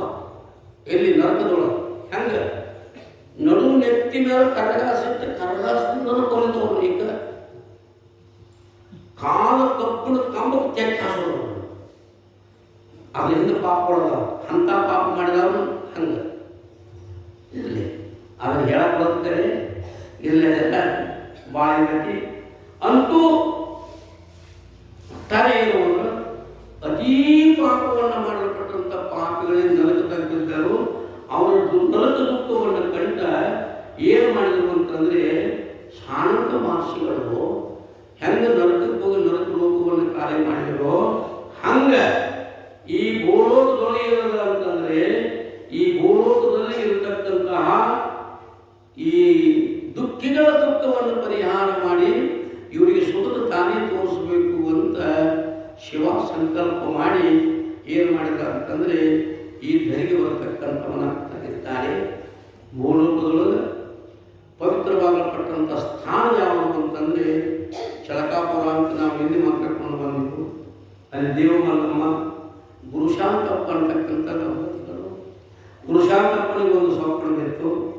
ದೇವಮಲ್ಲಮ್ಮನಿಗೆ ಕೂಡ ಅವಳಿಗೂ ಒಂದು ಏನಾಯ್ತು ಅಂದ್ರೆ ಸ್ವಪ್ನ ಬಿದ್ದು ಸ್ವಪ್ನದಲ್ಲಿ ಸಾಕ್ಷಾತ್ ಸದಾಶಿವ ನಿನ್ನ ಉದರದೊಳಗೆ ನಾನು ಜನಿಸಿ ಬರ್ತಾ ಇದ್ದೀನಿ ಅಂತ ದೇವಮಲ್ಲಮ್ಮನ ಸ್ವಪ್ನದೊಳಗೆ ಹೇಳಿದಂಗಾಯ್ತು. ಸತಿಪತಿಗಳು ಇಬ್ಬರು ಏನು ಮಾಡಿದ್ರು ಅಂತಂದ್ರೆ ಗಂಡನ ಬಿದ್ದ ಸ್ವಪ್ನ ಅವನು ಹೆಂಡತಿ ಹೇಳ್ತಾನೋ, ಹೆಂಡತಿ ತಲೆ ಬಿದ್ದ ಸ್ವಪ್ನ ಗಂಡ ಹೇಳ್ತಾರೋ. ಅದರೊಳಗೆ ಅವ್ರಿಗೆ ಪೂರ್ವಭಾವಿಯಾಗಿ ಇಬ್ಬರು ಮಕ್ಕಳು ಅಂತಕ್ಕಂಥವ್ರು ಏನಾಗಿದ್ರು ಅಂತ ಜನಿಸಿದ್ರು. ಕೊನೆಗೆ ಮೂರನೆಯವನಾಗಿ ಏನಾದ ಅಂತಂದ್ರೆ ಈತ ಜನಿಸ್ತಕ್ಕಂಥವನಾಗ್ತಾನೆ. ಇವನಿಗೆ ಏನು ಮಾಡಿದ್ರು ಅಂತಂದ್ರೆ ಮುಂದೆ ಸಿದ್ಧಾಂತ ನಾಮಕರಣವನ್ನು ಮಾಡ್ತಾರೆ. ಯಾವಾಗ ಭರ್ಗ ಸ್ವರ್ಗದಲ್ಲಿರ್ತಕ್ಕಂಥ ಪರಮಾತ್ಮ ಅವೇನು ಮಾಡಿದ ಅಂತಂದ್ರೆ ಈ ಲೋಕಕ್ಕೆ ಬಂದ ಸ್ವರ್ಗದಲ್ಲಿಯ ದಿವಿಜರೆಲ್ಲರೂ ಭರ್ಗನೇ ತಲೆಗೈದಲ್ಲಿ ಅಮಗಿ ಸ್ವರ್ಗದಲ್ಲೇ ನೋಟು ಸುತವೆಂದರು ತಾವು ನವಲ ಮಾರ್ಗದ ವಿಮಾನಗಳಿಂದ ವರ್ಗವಂ ಬೇಡಕ್ಕೆ ಬಂದು ವರ್ಗ ಸಿದ್ಧವಾದರೆ ಸಂಜೆ ಮೂವತ್ತುಗಳು ಒಂದು ಕವಿಗಳು ಎಷ್ಟು ಸುಂದರವಾಗಿ ಬರೀತಾರೆ. ಅಭಿಪ್ರಾಯ ಏನು ಅಂತಂದ್ರೆ ಸ್ವರ್ಗದಲ್ಲಿರತಕ್ಕಂಥ ದಿವಿಜರೆಲ್ಲರೂ, ದಿವಿಜರು ದೇವತೆಗಳು, ಎಲ್ಲ ದೇವತೆಗಳು ಭರ್ಗ ಅನ್ನೋ ಸಾಕ್ಷಾತ್ ಪರಮಾತ್ಮ ನಮ್ಮ ಸ್ವರ್ಗವನ್ನು ಬಿಟ್ಟ ಭೂಲೋಕ ಅವತಾರ ಮಾಡಿಕೊಟ್ಟ ಅಂದ ಕಾಲಕ್ಕೆ ಈ ಸ್ವರ್ಗದೊಳಗೆ ನಮಗೇನಾಗುತ್ತೆ, ದೇವರಿಲ್ಲದ ಸಭೆ, ಅದು ದೇವರಿಲ್ಲದ ಸ್ಥಾನ, ಅದನ್ನು ತಗೊಂಡು ನಾವಿಲ್ಲಿ ಏನು ಮಾಡೋದು ಅಂತ ಅವನು ಎಲ್ಲರೂ ಏನು ಮಾಡಿದ್ರು ಅಂತಂದ್ರೆ ಈ ವಿಮಾನಗಳು ಹೆಂಗೆ ಬರ್ತಾವಲ್ಲ ಹಂಗೆ ಮೋಡ ರೂಪದಿಂದ ಏನಾದ್ರು ಅಂತಂದ್ರೆ ಆಕಾಶ ಮಾರ್ಗದಿಂದ ಏನು ಮಾಡಿದ್ರು ಅಂದ್ರೆ ಬರ್ತಕ್ಕಂಥವಾದು. ಆ ನಂತರ ವಾಯುದೇವ ಪರಮಾತ್ಮ ಹುಟ್ಟು ಬಂದನ ಅಂದ್ರೆ ಈ ಭೂಲೋಕವನ್ನು ಸ್ವಚ್ಛ ಮಾಡಬೇಕು ಅಂತ ವಾಯುದೇವ ಗಾಳಿ ಬೀಸಿದ, ವರುಣ ಮಳೆಯನ್ನು ಸೃಷ್ಟಿಸಿದ. ಹಿಂಗೆಲ್ಲ ಏನಾಗ್ತದೆ ಕವಿಗಳು ವರ್ಣನೆ ಮಾಡ್ತಾ ಅದೇನು ಮಾಡಿದ್ರು ಅಂತಂದ್ರೆ ಅಲ್ಲಿ ಮೃಡನ ಜಡೆಯಲ್ಲಿರುವ ಗಂಗೆಯು ಪರಮಾತ್ಮನ ಜಟಾಜುಂಡದಲ್ಲಿ ವಾಸ ಮಾಡಿಕೊಂಡಿರ್ತಕ್ಕಂಥ ಗಂಗೆ ಅಂದ್ರೆ ಗಂಗಾದೇವಿ ಏನು ಮಾಡಿದ್ರು, ಒಡನೆ ಏನು ಮಾಡಿದ್ರು ಅಂದ್ರೆ ಒಡೆಯ ನುಡಿದಿರಲಾರದಿ ಜಗ ಒಡೆಯನನ್ನು ಉಳಿದು ಆ ಒಡೆಯನನ್ನು ಬಿಟ್ಟು ನಾನು ಇರಲಾಗಿರತಕ್ಕಂಥ ಒಡನೆ ಏನು ಮಾಡಿದ್ರು ಅಂತಂದ್ರೆ ಬಂದಳೆಂಬುವೋ ನದಿಗಳು ಪರಿದವಾದ ಪರಮಾತ್ಮನ ಜಟಾಜುಂಡಿರತಕ್ಕಂಥ ಗಂಗೆ ನಾನು ಒಡೆಯ ಪರಮಾತ್ಮನ ನಾನು ಬಿಟ್ಟು ಆ ಭೂಲೋಕಕ್ಕೆ ಹೋಗಿದ್ದಾರೆ ಅಂತ ನಾ ಎಲ್ಲಿದ್ದೇನು ಮಾಡಲಿ ಅಂತ ಗಂಗಾದೇವಿ ನದಿಗಳು ತುಂಬಿ ಶ್ರಾವಣ ಮಾಸ ನದಿಗಳು ಹೆಂಗೆ ತುಂಬಿ ಹರಿತಾವೋ ಹಂಗೆ ನಾ ಏನು ಮಾಡಲಿ ಅಂತಂದ್ರೆ ಆ ಗಂಗಾದೇವಿ ಬರ್ತಕ್ಕಂಥವಳಾಗಿರುವಂಥ ಕವಿಗಳು ವರ್ಣನೆಯನ್ನು ಮಾಡ್ತಾರೆ. ಯಾವಾಗ ಸದಾಶಿವ ಈ ಲೋಕಕ್ಕೆ ಬಂದು ಆ ನಾಡಿರತಕ್ಕಂಥ ಗಿಡಮನೆಗಳೆಲ್ಲ ಏನಾದವು ಅಂತಂದ್ರೆ ಅದರ ಹಸಿರು ವೃಕ್ಷಗಳಾಗಿ ಫಲಭರಿತಗಳಾಗತಕ್ಕಂಥವಾಗ್ತಾ ಇದ್ದಾವೆ. ಎಲ್ಲಿ ನೋಡಲು ಮನೆಯ ಸಾರಣೆ, ಎಲ್ಲಿ ನೋಡಲು ರಂಗವಲ್ಲಿಗಳು, ಎಲ್ಲಿ ನೋಡಲು ಸ್ನಾನ ಮಂಗಲ ವಾದ್ಯಗಳಿರ್ತಕ್ಕಂಥವು ಏನಾಗ್ತಂತಂದ್ರೆ ಮೊಳಗತಕ್ಕಂಥವು ಆಗ್ತಾ ಇದ್ದಾವೆ. ಈ ರೀತಿ ಆ ಸದ್ಗುರುನಾಥ ಏನು ಮಾಡಿದ ಅಂತಂದ್ರೆ ದೇವಮಲ್ಲಮ್ಮ ಮತ್ತು ಗುರುಶಾಂತಪ್ಪನವರ ಪವಿತ್ರವಾದ ಗರ್ಭದಲ್ಲಿ ಜನ್ಮವನ್ನು ತಾನೇ ಬರ್ತಕ್ಕಂಥವನಾಗಿದ್ದಾರೆ. ಏನು ಮಾಡಿದ್ರು ಅಂತ ಕೇಳಿದ್ರೆ ಅವ ಹುಟ್ಟಿದ್ದು ಬಹಳ ಸುಂದರವಾಗಿ ಬರೀತಾ ಇದ್ದಾರೆ ಕವಿಗಳು. 1758ನೇ ಶಕೆ. ನಾವು ತಿಳ್ಕೋಬೇಕಾದದ್ದೇನು ಅಂತಂದ್ರೆ 1836ನೇ ಇಸ್ವಿ 3ನೇ ತಿಂಗಳ ಆನಂತರದಲ್ಲಿ 26ನೇ ತಾರೀಕ ಏನು ಮಾಡಿದ್ರು ಅಂತಂದ್ರೆ ಶಿವಾವತಾರ ಬರ್ತಕ್ಕಂಥ ಸದ್ಗುರುಗಳು ಶನಿವಾರ ರಾಮನವಮಿಯಿಂದ ಈ ಭೂಮಿಗೆ ಏನು ಮಾಡಿದರು ಅಂತಂದ್ರೆ ತಮ್ಮ ಆ ಶ್ರೇಷ್ಠವಾಗಲ್ಪಟ್ಟಂಥ ಉತ್ಕೃಷ್ಟವಾಗಲ್ಪಟ್ಟಂಥ ದೇಹವನ್ನು ಅಲ್ಲಿ ಬಿಟ್ಟು ಏನು ಮಾಡಿದ್ರು ನಮ್ಮಂಥ ಒಂದು ಪಂಚಭೂತಾತ್ಮಕವಾದ ದೇಹವನ್ನು ಧರಿಸಿಕೊಂಡು ಭೂಮಿಗೆ ಅವತಾರವನ್ನು ಕೊಡ್ತಕ್ಕಂಥವರಾಗುವಂಥ ಇಷ್ಟು ವಿಚಾರಗಳನ್ನು ಇಲ್ಲಿ ಹೇಳ್ತಾ ಮತ್ತು ಮುಂದಿನ ಕಥಾ ಭಾಗವನ್ನು ನಾಳೆ ನಾವು ನಿಮ್ಮೆಲ್ಲರೂ ಶ್ರವಣ ಮಾಡೋಣ ಅಂತ ಹೇಳ್ತಾ ಶಿವಾರೂಪ ಪುಷ್ಪಗಳನ್ನು ಸದ್ಗುರುದೇವರ ಚರಣಾರವಿಂದಗಳಿಗೆ ತಮ್ಮೆಲ್ಲರ ಗಮನಕ್ಕೆ ಅರ್ಪಿಸಿ ಏನು ಮಾಡ್ತಾ ಇದ್ದೇನೆ ಅಂತಂದರೆ ಇವತ್ತಿನ ಪುರಾಣಕ್ಕೆ ಮಂಗಳವನ್ನು ಮಾಡೋಣ. ಮತ್ತೆ ವಿಚಾರ ಅನ್ಬೇಕಾಗಿತ್ತು, ಸಮಯ ಇಲ್ಲ. ನನ್ನ ಏನು ಈಗ ಅಂದ್ಬಿಡ್ಬೋದಿಲ್ಲ.